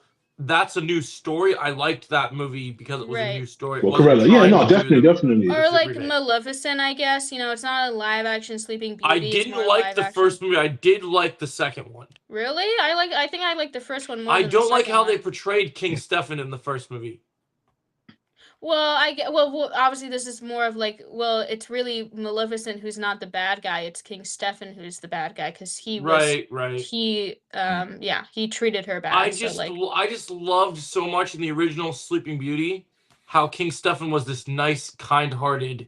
well, yeah, but that's It's- because again, like you're saying, it's a new story. It's a different take. We can't Right. have King Stefan be a nice guy, but then also trying to make it seem like Maleficent is also a good guy, not a bad guy. Yeah. Like Yeah, Well, that's something's got to true. give. Something's got to change. I You just gotta think I give her got so proper used to. motivation to act the way that she acts, and Oh King yeah, I'm Stefan. glad yeah. that like over when I first watched it, I didn't like it, but then the more I watch it, now I actually accept it and like it a lot more because, like you said, it is a new take. It is really nice. Like at least they with that they took a risk. And like I'm saying, like it's just sad because all the not only are they remaking these movies, but like with Moana one, it hasn't been long enough to do a live action remake, and I still No, stand yeah, by it's what I way said. too. You know I what I don't still- like Yeah. as well? Because I- like I- Cinderella Sleeping Beauty, that's from like in like Alice in Wonderland, that's like from the 1950s. And then when you Yeah. make a movie of it in 2016, a live action remake, that makes sense. But then And there's you movies- have Moana that came out in 2016, and then in 2026 you're doing live action. Like that's not Planned it. And Yeah, I at hope least the do a Tangled sequel or one will be. something. I hope the Tangled one will be good because I got Catherine Hahn in there. The cast is pretty good. yeah Tangled. I don't. Hopefully, it will be decent. But my question is, if you're gonna do these live action remakes, you're gonna do stories that people actually care about. If you want to remake something, give us a Yeah. live action Black Cauldron. Give us an Atlantis. Give us a Right. Because here's my thing about the live action. What obviously with Moana and like what I'm nervous about Tangled is like again the whimsiness, the very fair like that's why Cinderella was so good as a live action. It's like a lot of people complain about how the Mulan live action had like no songs, not Yep. Mushu, not right. It wasn't very Yeah. fantastical anymore. Oh man. But if you were to rewatch the Cinderella 2015, yes, the mice are still there and the cat and Lucifer is still there, but they don't talk. Cinderella only has one song that she sings, but it's not a song from the original movie. The fairy godmother doesn't sing. Like Bibbidi Bobbidi Boo, but it works because it's still very fairy tale-esque. It's still true Right. to the story. And Mulan Okay. could have done that with like the no singing, but like they could have at least kept Mushu and have him be like Oh the man, ancestor Mushu. watch, I thought and like Mushu still was- have that the fantastical part. And that's what I think the live actions really lack right now, is that it's Yeah. like, okay, this isn't really a fairy tale anymore. This is just And slop. let me add to that. Let me talk about this. Yeah, Mhm. we're getting Toy Story 5 when we could be getting other things as well. Right. So where the money's Right. going is into like I don't want to see Toy. To me, Toy Story ended with number 3. That's where it should have 'Cause ended. it was the and best left it one. alone. It was the Left best it one, yeah. alone. I don't know why they're still trying to push this. I Toy mean, Story I'm 5 still like it's interested gonna I in be like good. more, Incredibles though. 3, if Incredibles 3 ever comes out, but like, Yeah, I hope even that. you're right, yeah. But like a 5, like a 5th, and like now they're doing here Frozen for it. 4 and 5. And the good movies we have to wait did you longer say? to get to. What did I'm you here say? for it. I want Toy Story Oh 5. my god! I'm sorry. I mean, I'll still see it. I'll still kind of see just to see what it's saying. But I Fireball! mean, I'm it's just throwing like fireballs at you. we need something else. We need the money to go somewhere else now. Well, I'm still butthurt about that that's the Tiana thing that I TV think is show. like that's the thing which is so sad because I really think right now when you're looking at these Disney stuff, I really think that Disney's original thing that Disney was known for that's not what they're being known for as much anymore. I think the thing that No, Disney's strong suit no. Right, is, and and I'm that's why hoping, it's such a shame that the Tiana thing got canceled, because Tiana came out in 2009, and that was the last hand-drawn animated movie that Disney did before, in 2010, Tangled. And again, Tangled is a great movie. The original yep. Tangled is a great movie. But again, you're doing a live action of a movie that came out in 2010, but not even a movie that came out in 2009. And again, you canceled the TV show spinoff for said Yeah. 2009 movie. I'm gonna like, oh my god. Nah, I thought you Yeah. you're so upset about And that. No, I'm I telling feel you, you it's know, time to but start. that's what I'm It's saying. That's time how to they start be the innovative. YouTube channel. You need to get you. The people need to know. The people need to know that Tiana was going to be amazing, and it was canceled. And let me say And they this: need like to the know. Tiana show was like Mhm. supposed to be, that could have been so innovative, right? Right, yeah. Could And have it been was such a game changer. You know, I don't mhm. see, like, that's the thing with Princess and Frog. We never really got like a sequel from that No. movie, because I thought, that could have got a sequel. That could have Wait, got what was a nice annoying little about it trilogy too or is I something. remember. I But think I was reading you it. know, Was it a year or so ago?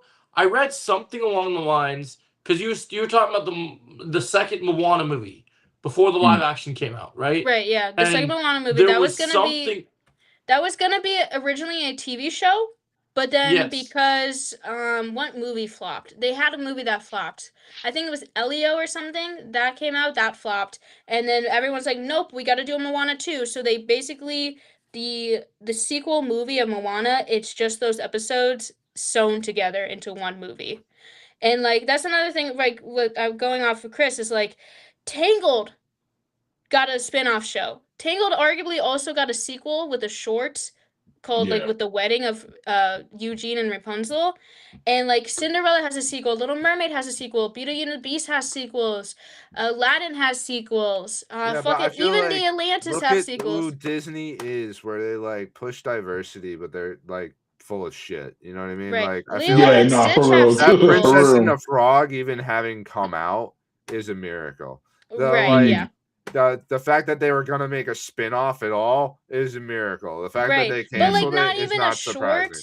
But and who I mean at knows? least she has Who a knows? I ride. feel like we At least might Tiana have has a a ride now. turn in things now that Kathleen Kennedy and Bob Bob Iger, like it Iger. feels like Disney Right. could Maybe if we breathe wait some like new life. You know what I mean? mhm. Like John Boyega, is that? Yeah.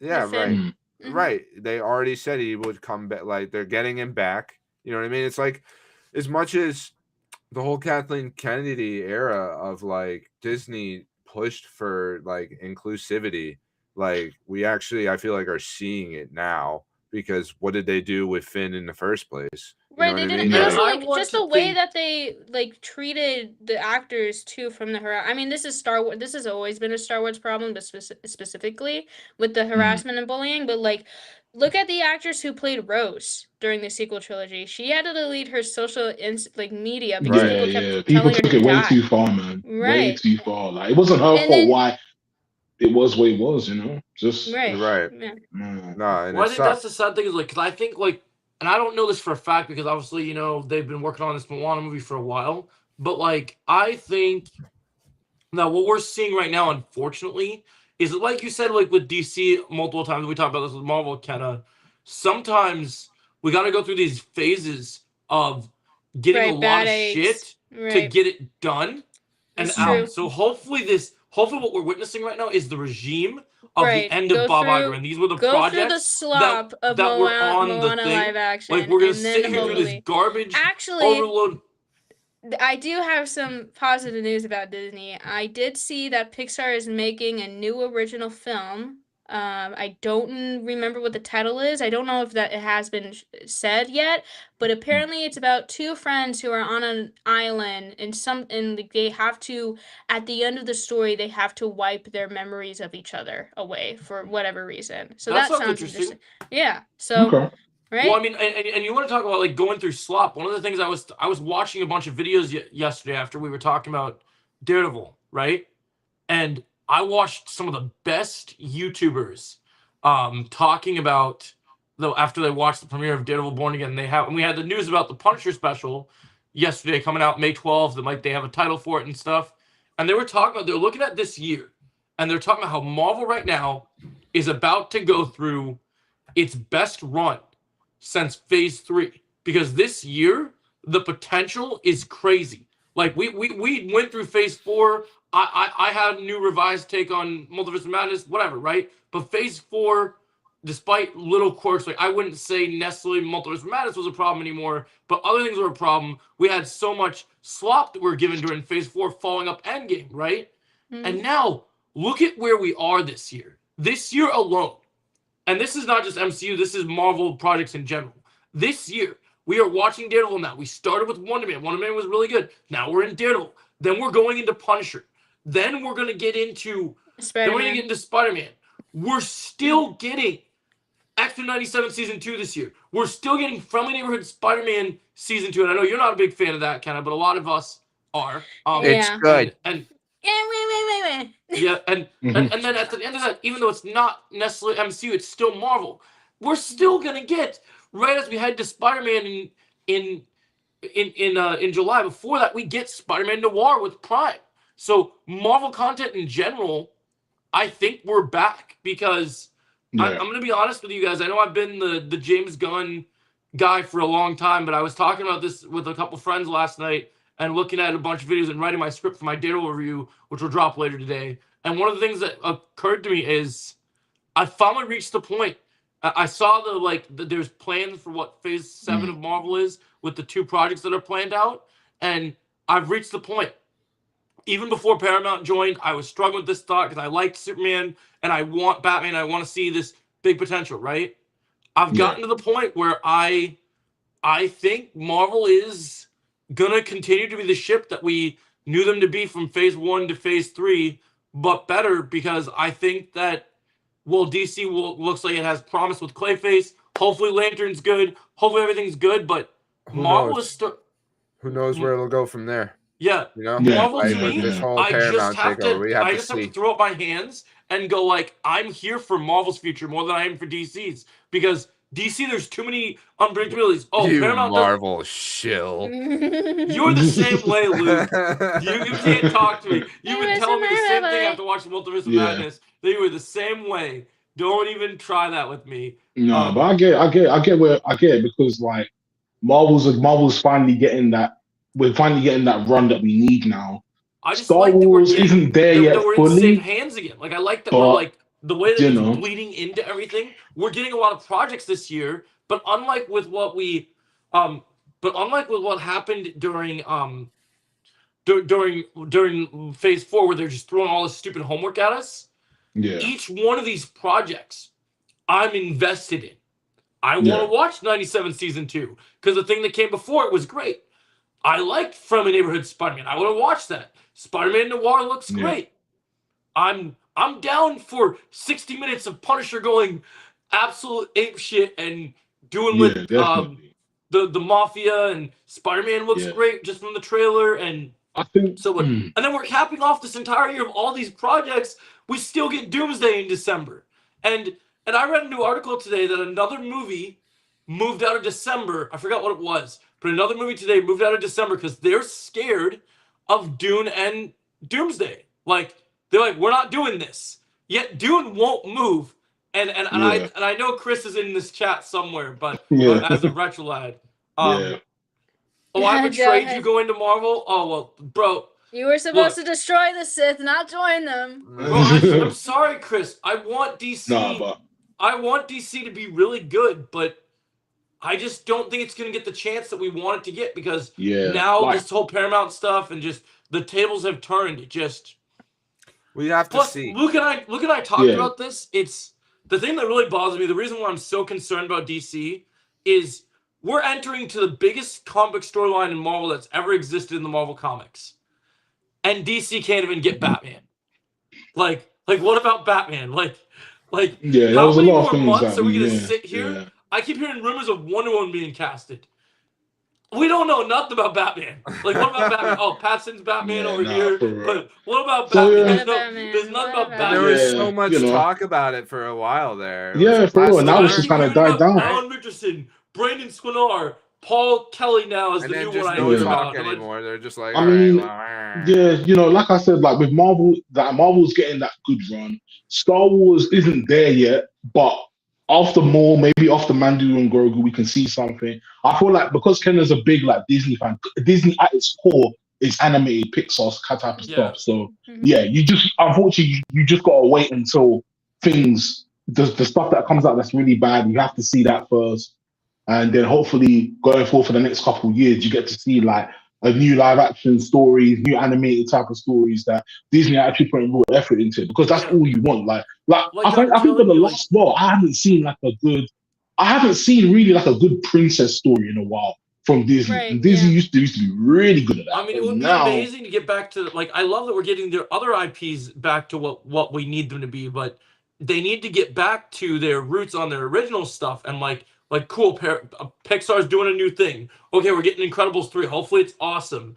But like this Tiana thing, like that you're talking about, Kenna, it sounded like something that's truly. I mean, gonna- I'm just very personal about it because Tiana was like my first movie when I was like 3 years old, and then I was like obsessed with it forever, obviously. So I mean, she no, it's a good watched. film. But She Princess and the watched Frog is a Princess good and the film. Frog I mean, almost 10 times in its theatrical run. Yep. So and No, true, it's a and then good on the film, man. computer.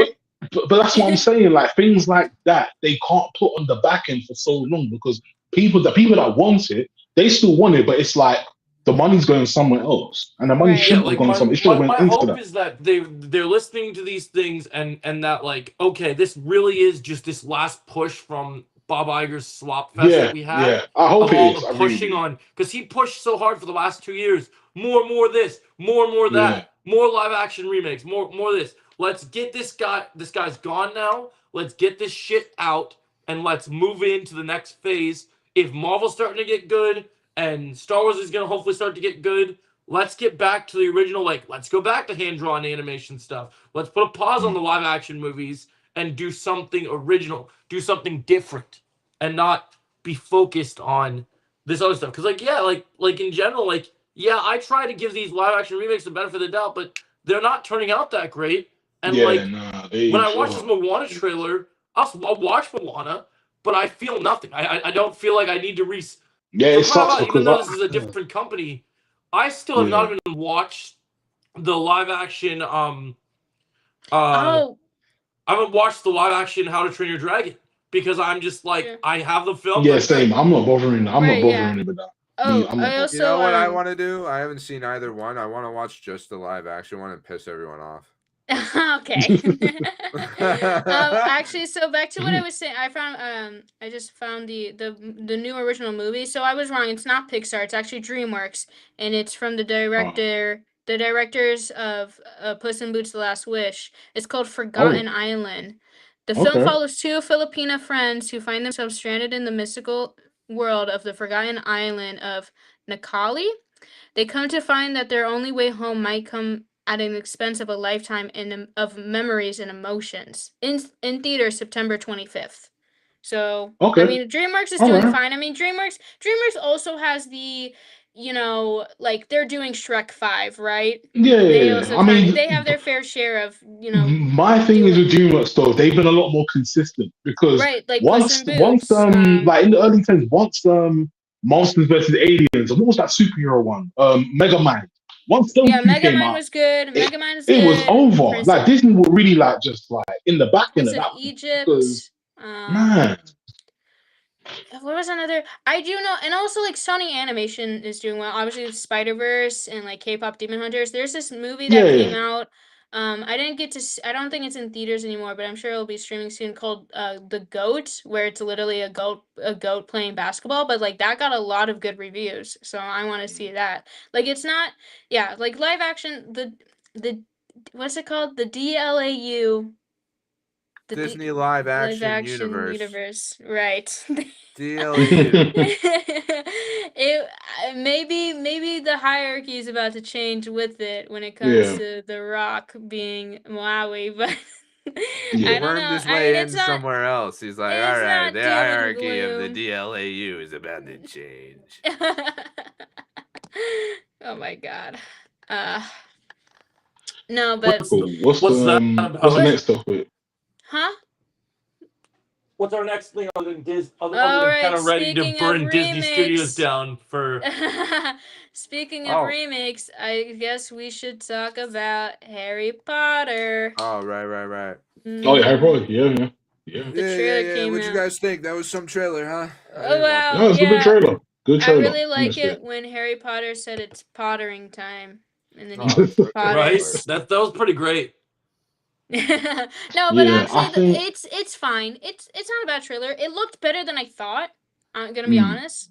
Like, definitely gonna see how it actually is when it releases. But I'm like watching it right now, so I'll the give you trailer, I'm yeah. watching it right now. I mean, I think the 3 kids that they got for the OG trio is good. I think Yeah. I always defended the Snape casting because I'm like, guys, it's not that big of a deal. It'll be okay. Yeah, Snape yeah, looks yeah. good in the 100%. trailer. Yeah. I mean, again, I'm not really I'm not a pothead. Let me tell you that. I'm not a Potterhead. Yeah, no, I feel So you. I can't really like I'm not about Harry Potter, so I'm very neutral on it. Yes, the abuse yeah, I will say it will be more I will say the show will be better in the sense when it comes to his abusive aunt and uncle. We didn't see Yeah. his uncle though in the trailer. I find that to be interesting. It's just the aunt. But again, I Yeah, never we'll read the probably see. books. Yeah.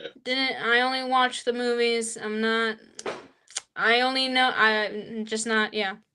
I Yeah. will say though, as much as it was not good later on, I will say that I was a pretty big fan of the first Fantastical Beast and Where to Find Them. I thought that was a really good. Oh, you Yeah, the like that first one, Fantasy huh? Beast was good. Yeah, the first one was good. Yeah. I liked that one, but that was the only thing that I was like really into when it came to Yeah. Harry Potter. I Everything think else I'm with like, I don't care.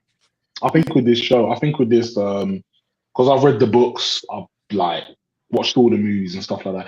Obviously, like I think the movies are fine for what they are.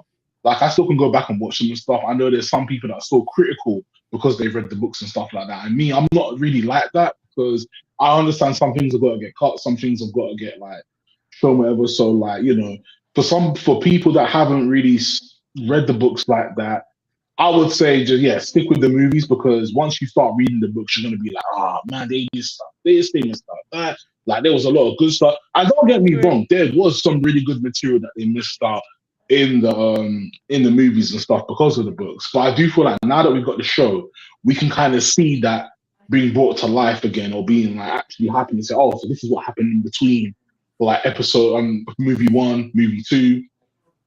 And then I feel like the setting of it as well. Like I liked the quality, like you said, I like the quality of it because I was thinking, how are they gonna do this? I think is this gonna be a good budget or anything? But then I see, I'm like, okay, it's actually good.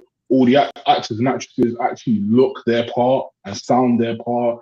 The kids as well, they just look Right. like from what I remember, that's how they were. I just And then, watched it.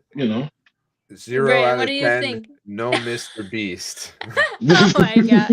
Also, 0 out of 10, it's no called Mr. Beast. That's Philosopher's crazy. Stone and not what I'm just Sorcerer's kidding. Stone. Can I say Yeah. something? Maybe this is an American take and I don't care. Yeah. But I think Sorcerer's Stone it sounds better than Philosopher's Stone. Is there a reason in the book why it's called Philosopher's Stone and not a Sorcerer's Stone? Well, the Philosopher's Stone. Because I feel like Sorcerer's Stone just makes more sense in the world of Harry Potter than a Let me just double philosopher. check that because I can't remember why it's necessary for Philosopher's Stone. Because we're Well, I American, think we isn't it change things. because the stone is meant to show you what you want to see out of yeah, life. true. That's right. That's But- it. That's it. Yeah. And it's meant to be a philosopher of. Okay, all right. But I do agree with you. The name does sound better. Yeah. Philosopher's Stone is. That's what we do just here too in much of a America. mouthful. It's what we what do. we do. Yeah, it's what we do. Like, But no, they're doing Sorcerer's this Stone. because- Make that Sorcerer's Fuck Stone yeah. right now, please. They're doing this because the show looks fire. people have said with this show, Oh, they're okay. literally like, okay, we're gonna do everything like the books. So they're like coming in and doing the names like the books, and then the characters are gonna probably be a lot more, and the storyline's a lot more like the books if they're successful with this show. Looks I mean, good. I gotta say. Even I without gotta Mr. say. Yeah. Beast. without Mr. Beast. It looks very good. Mr. Beast's gonna be in it. Don't worry. He's just. Oh my I like, saw God. someone in our chat was Come on, Riddle. dogging on Nick Frost Hagrid, saying he was mad, but I really like what they got with Nick Frost Hagrid. I was a big fan I of think the that makes casting. sense. Yeah, that makes sense to me because I can't really see any other person playing it but him. To be honest with He you, was the because only I feel casting that I was 100% on board with from the moment it was announced. Like yeah, when I heard that he was going to be Hagrid, I was like, yeah, finally someone that's that like. fine. Well, did you know that like Hagrid is a suit in Harry Potter? Like, dude, look into this whole thing. Like, they made a suit. Like, Hagrid is a suit, bro. I don't know Mm. how to explain this without sounding like an idiot, but I will send you a link, and it will blow your mind. Okay, like, because the dude wasn't actually that big. Yeah, it wasn't. No. No, like it's crazy, and you don't notice it, right? Until you do in certain points, and you already know about it. Then you kind of can't unsee it. It's so crazy, dude. I'm telling you. It'll be like, what the fuck? I never Yeah, knew. and I think what's interesting as well is that I think now that we're getting the Harry Potter show, I think after this, which we should be getting more talk on Hogwarts Legacy too. So Oh after this, boy, yeah. So after this why series, aren't we all playing Hogwarts Legacy 2. Hogwarts Quidditch? Yeah, I thought I played it for a bit, but It's free to I don't play. think Guys. it's crazy bad, but I just think like, man, I don't know. I think it's because I was expecting Hogwarts Legacy to have the Quidditch aspect. I kind of saw Hogwarts Quidditch online. I was just like, it's I good, but downloaded Street Fighter 6, Chris. I'm gonna beat your butt. oh, yeah, Dang, that's that'd be crazy. What's your obsession with fighting games and beating people's butt? all. Gotta do Yeah, it. no, I just the one thing I will say is I get this trailer and people are gonna call it good and everything. I'm gonna say it, and I normally am not this person, but I'll be honest. The trailer is good. I'm not like people have had a lot of hype for this Harry Potter show, and this trailer is good. It doesn't really make me go, "Oh, I can't wait to watch this." Like I'll watch it, but I'm not like. It just looks like, okay, HBO Max, Harry Potter. This is it. We're doing the movies into a show, and like I don't know what the word is for it. Like It looks darker. I like that about it. it does personally. look darker. That's true. But it kind of doesn't look, at least just because it's the first trailer, and I think this is a fair criticism. It doesn't have that grand feeling yet. Like, and maybe it's just that it's the first trailer, but to me, it just doesn't feel like for me, the highlight of the trailer was, thank God, Snape has hair. I like it. Yeah. I like it so far. Yeah. For real. No, I Good, really man. do. I want to see what they do. I want to see No, how I'm it goes. curious to see what they do. I'm just like, I'm not like watching this and going like, oh, I can't wait for this. Like something just feels like it's missing. It looks amazing. It looks better than Spider-Man. I wouldn't go that That's far. going too far, bro. No, that's going too far. All right. I'm really excited about Spider-Man. I don't know what you're talking about, bro. Yeah. We'll see. all I want for this Harry Potter show is just to show us what was happening in between the movies, or what was No, I really know going that, on. You know what I'm Chris. saying? I understand But, that. Retro. that's all I really want. So the only thing we got left is Invincible. Yeah. Oh, yeah, No, I totally Invincible, get yeah, you yeah. on that, copying off the books, and no, I know that. But you still should You have guys talk about Invincible. I know everything. I have not watched Invincible, but I don't care because I already know so many things about it. So go right ahead about it. What? What? Why are you looking? Why are you making that face? When you gonna What's watch wrong? it? No, that's good. I'll watch it when I can. Yeah. I mean, I think you'll actually, like it, Ken. I think it's actually, I no, know Joe, that, actually, no, I know that I would like it. It's not the reason why I'm not watching it. It's not because I'm like, oh, I'm not interested or blah blah blah blah. It's nothing like that. It's really because I already know the story, and I know that they do changes. I understand that, and I've watched videos of the changes. Like, I just know of Invincible. Okay, and when I get around to Okay. it, I'll watch it. But also, mind you, I'm currently watching The Boys, so that's my Can't do both. excuse. Okay, cool. What? Can't do both. I can't do no.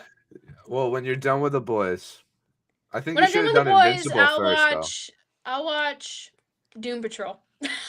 I'm just kidding. How about you drop Rooster and start watching Invincible? I guess I could. Yeah, that would be a fair though. trade. It's Nah. good. It's good. But yeah, Joe, go into like because you're still quite behind, like from me and Luke. Go into like season 1 and what you've seen so far. Yeah, Oh, Joe's I a was newcomer. really so I've watched the first 3 episodes. I really love this show, and I was really like, I had a friend of mine who, just like Luke has this thing with anime. People have bashed this show into my brain, and I'm just like, and how great it was, and I kind of just got to the point where I'm like, I'll watch it eventually, whatever, because just like I was sick of people telling me how great it was. I was like, let me Yeah, I was the same experience way. it for myself, and everyone just kept telling me, oh my god, Invincible is the best. You haven't watched Invincible, and I get it, but like at the same time, I don't need to be bashed. Like one of my best friends, who barely talks to me now because he's weird. He literally just bashed it into my head so many days, and I'm just like, I'll watch it when I can, and like whatever. And I'm glad that I got to watch it on my own time. I wish I would have watched it sooner, but things are what they are. But as general thoughts, I went into it with just kind of, I've heard this is really good. I like Robert Kirkman's work, even in some of his stuff on The Walking Dead. But like in general, like I like the idea. I like animation. I was looking for another big animation banger, and Yeah. I really fell in love in these first 3 episodes with these characters. Just so you guys know, other than like Mark, all I really knew about this show was that I played Mortal Kombat 1 and I like J.K. Simmons as Omni-Man, and I already liked Omni-Man from before watching Invincible. But then watching Invincible, I'm not going to lie, even though I've only seen 3 episodes, I really love Omni-Man. Like, I love all the characters, but I really love Omni-Man. Like I love that J.K. Simmons is voicing a character that's not very J.K. Simmons, right? When you're watching this show, you're not getting him yell a bunch and be like, I want pictures of Spider-Man, or I'm Santa Claus, or I'm this thing. Like, it's not very, like, bombastic, I guess is the word for it. I like that he's kind of just very much like, I'm this superhero, and there's mystery to me, and I have a wife, and and this is my son, and Mark, you need to buck up. Sometimes in life, you need to do some hard things, and just, Right. the best word to describe this show is the rated R version of the great with greatest power comes great responsibility Spider-Man quote, because you have that like It feels a lot like Superman and Spider-Man, like kind of put yes, together. absolutely. Right.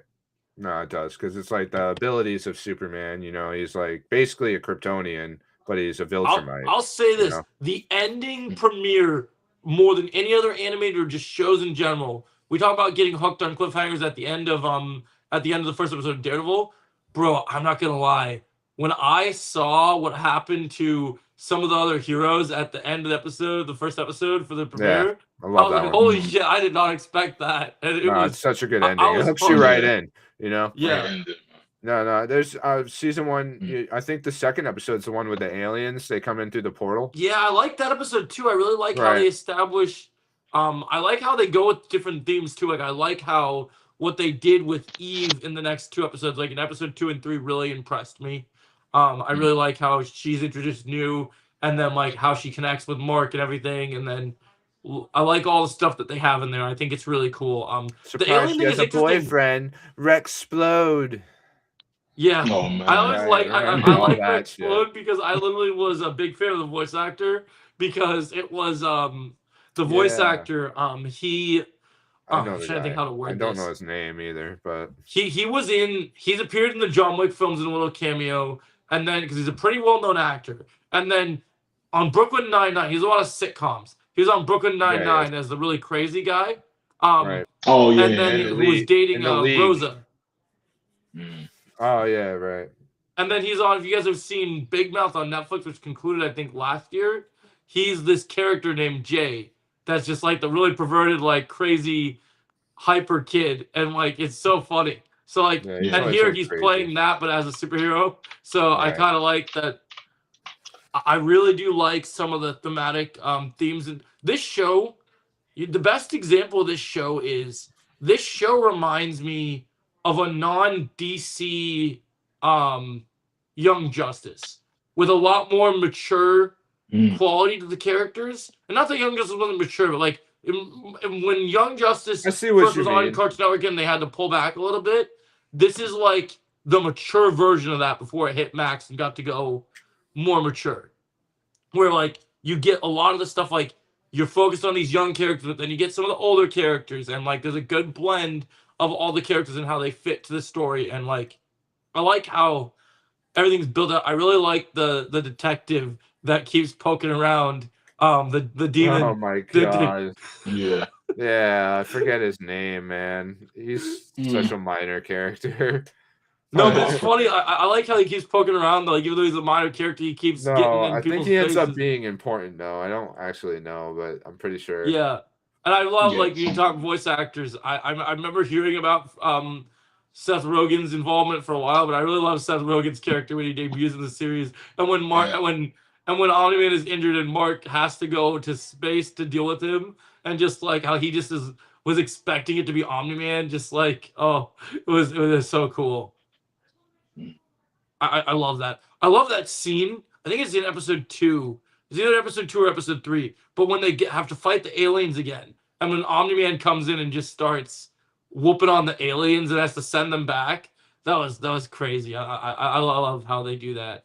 Some of the superhero action in this show is crazy. And like I like how like they build the story where like you can see Mark's a superhero. He's a late bloomer. He comes into it, and then he's very like hesitant on like wanting to beat on people, and then the moment that that the aliens have Eve and he's trapped in that like cement trap or whatever it is, the goo, he just like goes crazy and earns his name Invincible and just starts wailing on the dude, and it's just like that's crazy. Like Steven Yeun does a good job voicing. Oh, he kills Mark. it. He does a really good job, man. Honestly. Yeah, I was You really gotta surprised. Keep watching, Joe. You're gonna love it. It's just such a good show. So, yeah, I'm gonna keep watching it. I'm loving it. I'm loving the first 3 episodes. Chris, if we could talk about season 4 a little bit without trying to spoil it. Season 4. You know?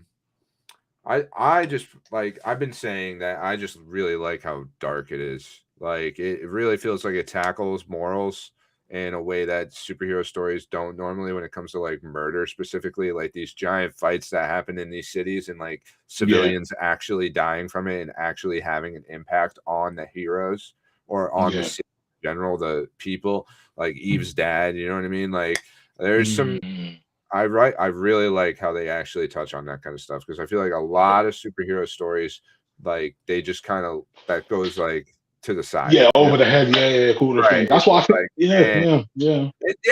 people, it happens to people. We don't really talk about it though, you know, like that's what Civil War kind of talks about a little bit. Basically. Like, yeah, it's nice how they do that. Like Invincible gets dark with it, you know what I mean? And like the being hated thing from the multiverse part that they I don't want to give away too much, you know what I mean? Like, but and the multiple marks and everything, right? But like right, yeah. And where he's at because of that, and just everything that's even happening in this new season. Like, but the nice little surprise ending at the end of episode 3, which I thought was cool. I don't want to give that away either, but I'm excited to watch more of it and see where it goes big time. I don't know how many seasons they're going to end up doing, but like, I don't know, like the boys. I think at this point, it could probably go, what, 6, 7 maybe? Well, this came from a comic, right, Luke? Yeah, Robert Kirkman. Same dude. How many of the comics were there? Like, how many comics did they write? How many I don't know how many issues it is. I want to say. I think it is around 100. Is 144 right? issues. I don't know if that's the end, but I know that there's at least 144 issues. Right. It's not super long, but it's got some good length to it. You know? Right. It's not the best comic I've heard. There's some issues with it, but yeah. Well, I feel like the show corrects that kind of stuff. Right, exactly. I feel like because even when Seth Mm-hmm. Rogen came in, he had to change a lot of things that was happening. I mean, they had the same thing with, like that, and I'm sure Ken will realize this too. If you read up the source material, The Boys was kind of that too, where a lot of the stuff in the I comics know the wasn't boy. flowed. Okay, Right. but here's my thing: Invincible comic is objectively better than the Boys comic. Oh, But 100%. Yeah. Yes. No, From Invincible what is I've like seen, yeah. slightly changed here and there. You know what I mean? Mhm. To make like better just parts out of the Right. Well, the storytelling. Boys Like, is completely. the Boys know, is like this Yeah, guy whole- took the concepts and twisted them into something like so much better than what it actually was. I feel like, Yeah. like, and took those shock value moments and made them more appropriate. Like, Have you Mhm. watched but any still more of shocking. season 2 of? Have you watched any more of season 2 of The Boys, Kenna? No, not yet. I'm still only on episode 6, but I'll be finishing Okay. soon. Yeah, you're getting there. That's It's like cool. 10 episodes Yeah. a season. Is that right? Yeah, Or is it it's 8? cool. 8 episodes, but 8. they're all Wow. 40, like an hour long. You know. Right. Yeah, You're so almost it's there. not that. Who's your favorite Mm. character right now, as of seeing most of all Starlight. season 1? I like Starlight. I like Queen Maeve. I like What did you think about the story with Starlight, where she because I think it was in season 1. Did you get to the one where they dive deep into her faith and they go to the convention where Oh yeah, her with and Huey Ezekiel. are? Yeah, Yeah, I I love that got one. there. That was good. That was good. Yeah. I have. No, Yeah. Starlight's a great character, and I Talkative like fuck. Queen Maeve. And Yeah. Stormfront, she's funny. I also like I like Doppelganger. He's funny. I like it when he shows up sometimes. But yeah. Yeah, some of the characters are great. It's just really funny. The Deep, he kills me. He Deep's is so hilarious. yeah. No, these don't. You, You and like you the really Deep, like the huh? ending of You season like the 1, Deep? right? I don't say that I like the Deep because he's a bit, they're all messed up, but like he's funny. He's funny. I like the arc that he's going through currently. Same thing with A-Train, I mean really all of them. They all have their character arcs. Oh, I What do like you think Frenchie. about Frenchie and Mother's Milk? I like them. I like Frenchie. Mother's Milk, I like him too. I mean, I really don't have I really I mean, I Like, guess it's still early. besides It's still early, basically. yeah, really, Okay, that's You it's good. know still a little bit Victoria early. Newman yet? Who? Sorry? Victoria Newman? I don't think so. That name doesn't sound Okay. familiar to me. Okay, You cool. probably that might be a season 3 thing. I think it Yeah, might she's be still how early. season 2 Yeah, ends yeah. actually. So Okay. Mm. All right. yeah, you'll see. What did you think about the person that's in charge of VOT? The lady, the famous actress. I'm trying to think of off the top of my Madeline head. Stillwell? Yeah. How'd you think of the ending of season 1? Oh, I really liked the ending of season 1. It was like, whoa, because It's so good. it's a good show, and I think it has I don't really have outwardly, I guess, reactions to shows when I'm watching something, but The Boys, it definitely does bring that to me because I'm like, what? Right. Yeah. Definitely. But like, at first I'm like, is this a dream sequence? What's happening? And I'm like, oh no, that's right, it's real. Because again, like Invincible, I know some things about The Boys. I will say I know more about Invincible than The Boys because I'm watching The Boys and still trying to be like, no spoilers. Right. Yeah. But like I know about Homelander, I know about his son, and I'm like, oh, and then and I was like, and like with the whole Becca thing with Butcher's wife, I'm like, is she like, did she die? Like, did Homelander kill her? And it's like, no, she is alive, and she had his son, Right. But and I'm like, and then the Butcher found out, yeah, but Stillwater, I thought she was a very compelling character as well. All these characters are very incredibly compelling. Just so shocking that they actually kill her off for the end of season 1. Right. I know, And yeah, they do it so brutally. I like that ending of season 1. That's like one of my favorite season finales of a show. It really, like, I mean, it really shows like how Homelander is. I mean, obviously there's that plane sequence that he has with Queen Maeve where he's like, forget about them. Let's just get out of there. They'll die. Who cares? Right. And then when it's with Stillwater, who is like this like boss, but also like motherly, but also girlfriend like relationship that he has with her, and like her pleading for him to take Teddy up this for the entire season 1, the entirety of watching season 1. I'm like, please don't tell me that Homelander kills the baby, because I totally thought he was gonna go after Teddy out of jealousy. I was like, don't tell me he kills the baby, but luckily he doesn't. He doesn't kill the baby. Just kills the baby's mom. He just kills the mom. He just gives the baby no mom trauma issues. Yeah, but But no, like after he's like, tell me what you really think of me, and she's like, I'm afraid of you. Like that's my true, honest feelings. Like I'm terrified of you, and he's like, oh, thank you for finally telling me the truth, and then kills her, because rightfully so, she is afraid of him, and he's like, well, if you're gonna fear me, then well, this is what happens, and then yeah, I also really like. I really like how it's like a moment of he already knows the truth and he like went out to seek it because he has been Right. being lied to his whole life. You know what I mean? Right. Like Yeah. they Yeah. did this all True. to him. You know what I mean? Mhm. Like they created the monster that is Homelander. Like they didn't Yeah. give him I a know, with real like the life. fake room, the fake childhood Right. room with the blanket, Exactly. And you kind of then by the end of yeah. season 1, you know all this. Yeah. And this is part of why I think so many people were on Homelander's side. Like as the show went along, kind of like everybody was on Walter White's side in Breaking Bad, right? Like you were rooting for the villain in a way because you had the sympathy of the villain. Yeah, Like you when feel you bad see, for him. right, when you see Homelander's backstory, you truly are like, well, like how could he not be this way? Because he was raised to not even be like a That's what human it being. was. You That's know, what it like was for him. yeah, he was raised in a laboratory and You trained know? to kill like Yeah. whoever they wanted him to kill. You know, Yeah, like Mark had that Yeah. choice, didn't it? You know, so and then And lied to Kenna, about his whole life that on plane top scene of you it. mentioned, how pivotal it is in the story, Mhm. that thing comes back in a very big way. I think it's season yeah. 3 when it comes back into Okay. picture, if I remember correctly. All right.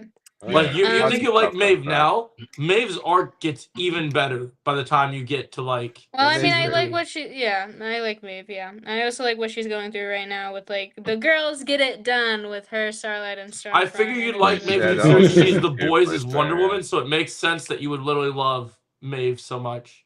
Well, Yeah. I told this to Luke, is like what I like about Queen Maeve and Starlight is that they're like foils of each other, and then they even say this in the show in season 2, where it's like Queen Maeve is the one who was like the new girl on the team, but then she's been in it for so long that Vought's claws are in her, and she's very, she can be very pessimistic at times. While Starlight, she's new and she's like, no, I'm gonna do the right thing. I want to be the hero that I'm told to be, like an actual hero.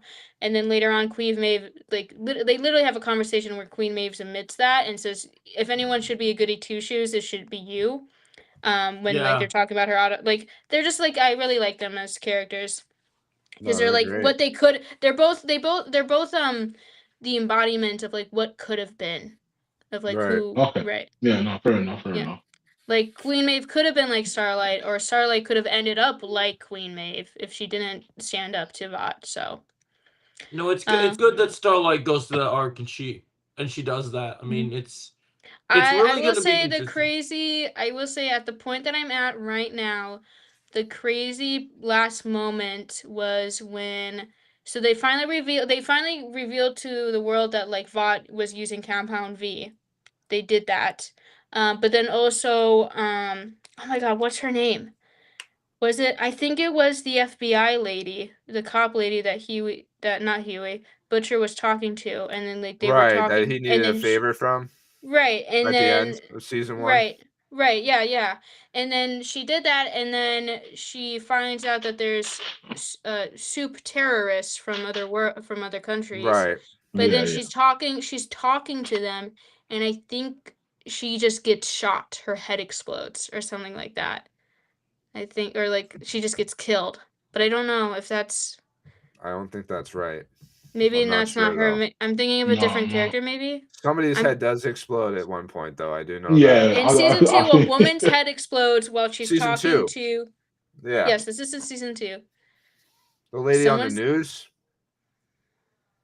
no, not No. on the No, news. that's not her. no. She's talking to, I think, It's the Mother's Milk church and lady. Frenchie in the van in a truck, and she's telling them about Vought and I think it is the FBI. I think it is the cop lady because.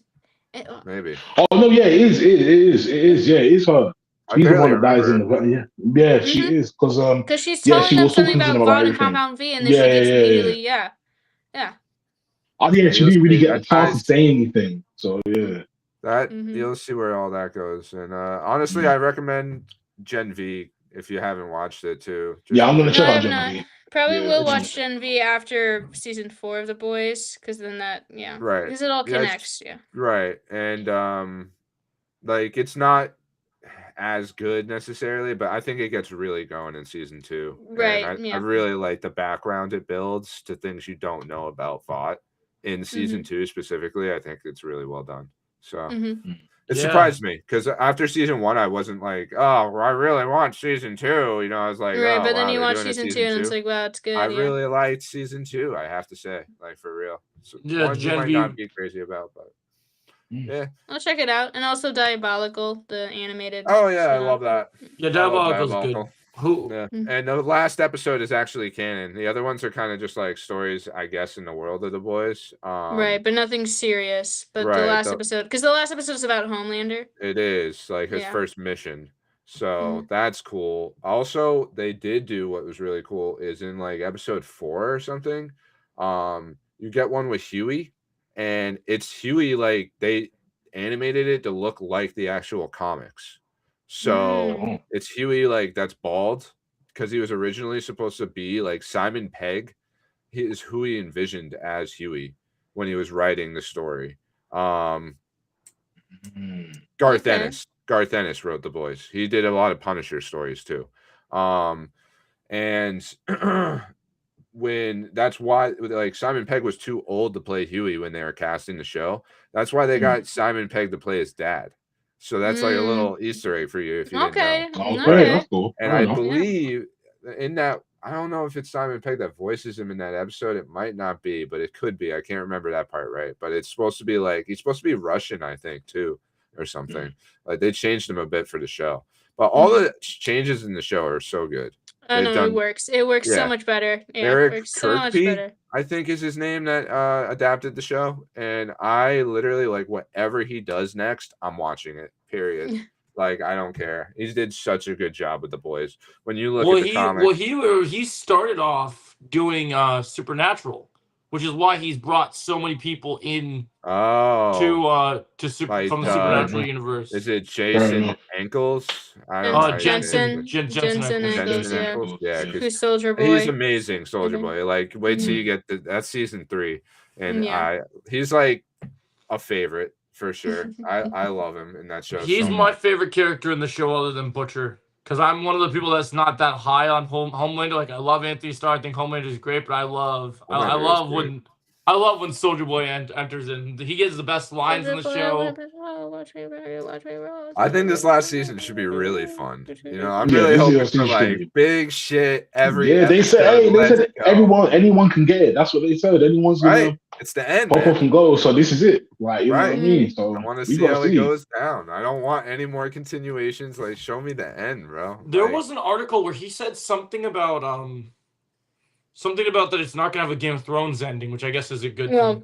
Right. I would hope so, too. Well, it's got in somehow. It's got in somehow. So, but yeah, I'm pumped. April and May, man. Like, let's go. Darth Maul, the boys, Invincible, Daredevil, Punisher, even. Like, there's so much. It's crazy. I'm so hyped. It feels like Doctor Strange said, we're truly in the end game. In the end game now. On our way to Doomsday this time, though. Yeah, I'm trying to think. All right, though, guys. I actually got to get going. You got anything else? Nope. Trying to see real quick. No, that's it. What are you looking up, Joe? I was seeing something that was that you guys were talking about, and I didn't see it. Oh, did you guys hear the end result of the Alan Richardson thing? No. Oh, I heard that he's not facing any charges already. He's not facing any charges. The body cam thing that happened proved that it was self-defense because the guy was much more aggressive to him. So I'm happy that because when I heard that news, I was very concerned. I was like, do not let anything bad. Please, actors, don't do anything stupid to jeopardize amazing projects. Right. We need War Machine 2. We need Alan in DC. I'm even starting to want Alan in Marvel right now. Like I want Alan as like the new Venom. Give me Eddie Brock. Give me Flash Thompson. Well, I want to see the more Alan, the better. I'm with you. I'm with you. All right. All right, guys. Thanks for watching. Support's always appreciated. And we'll catch you next week, Wednesday at 3 p.m. EST on next same bad time. Same bad channel. Take it easy, man. Take care, guys. Oh, yeah, Bye see ya. bye. That's a Game Boy production.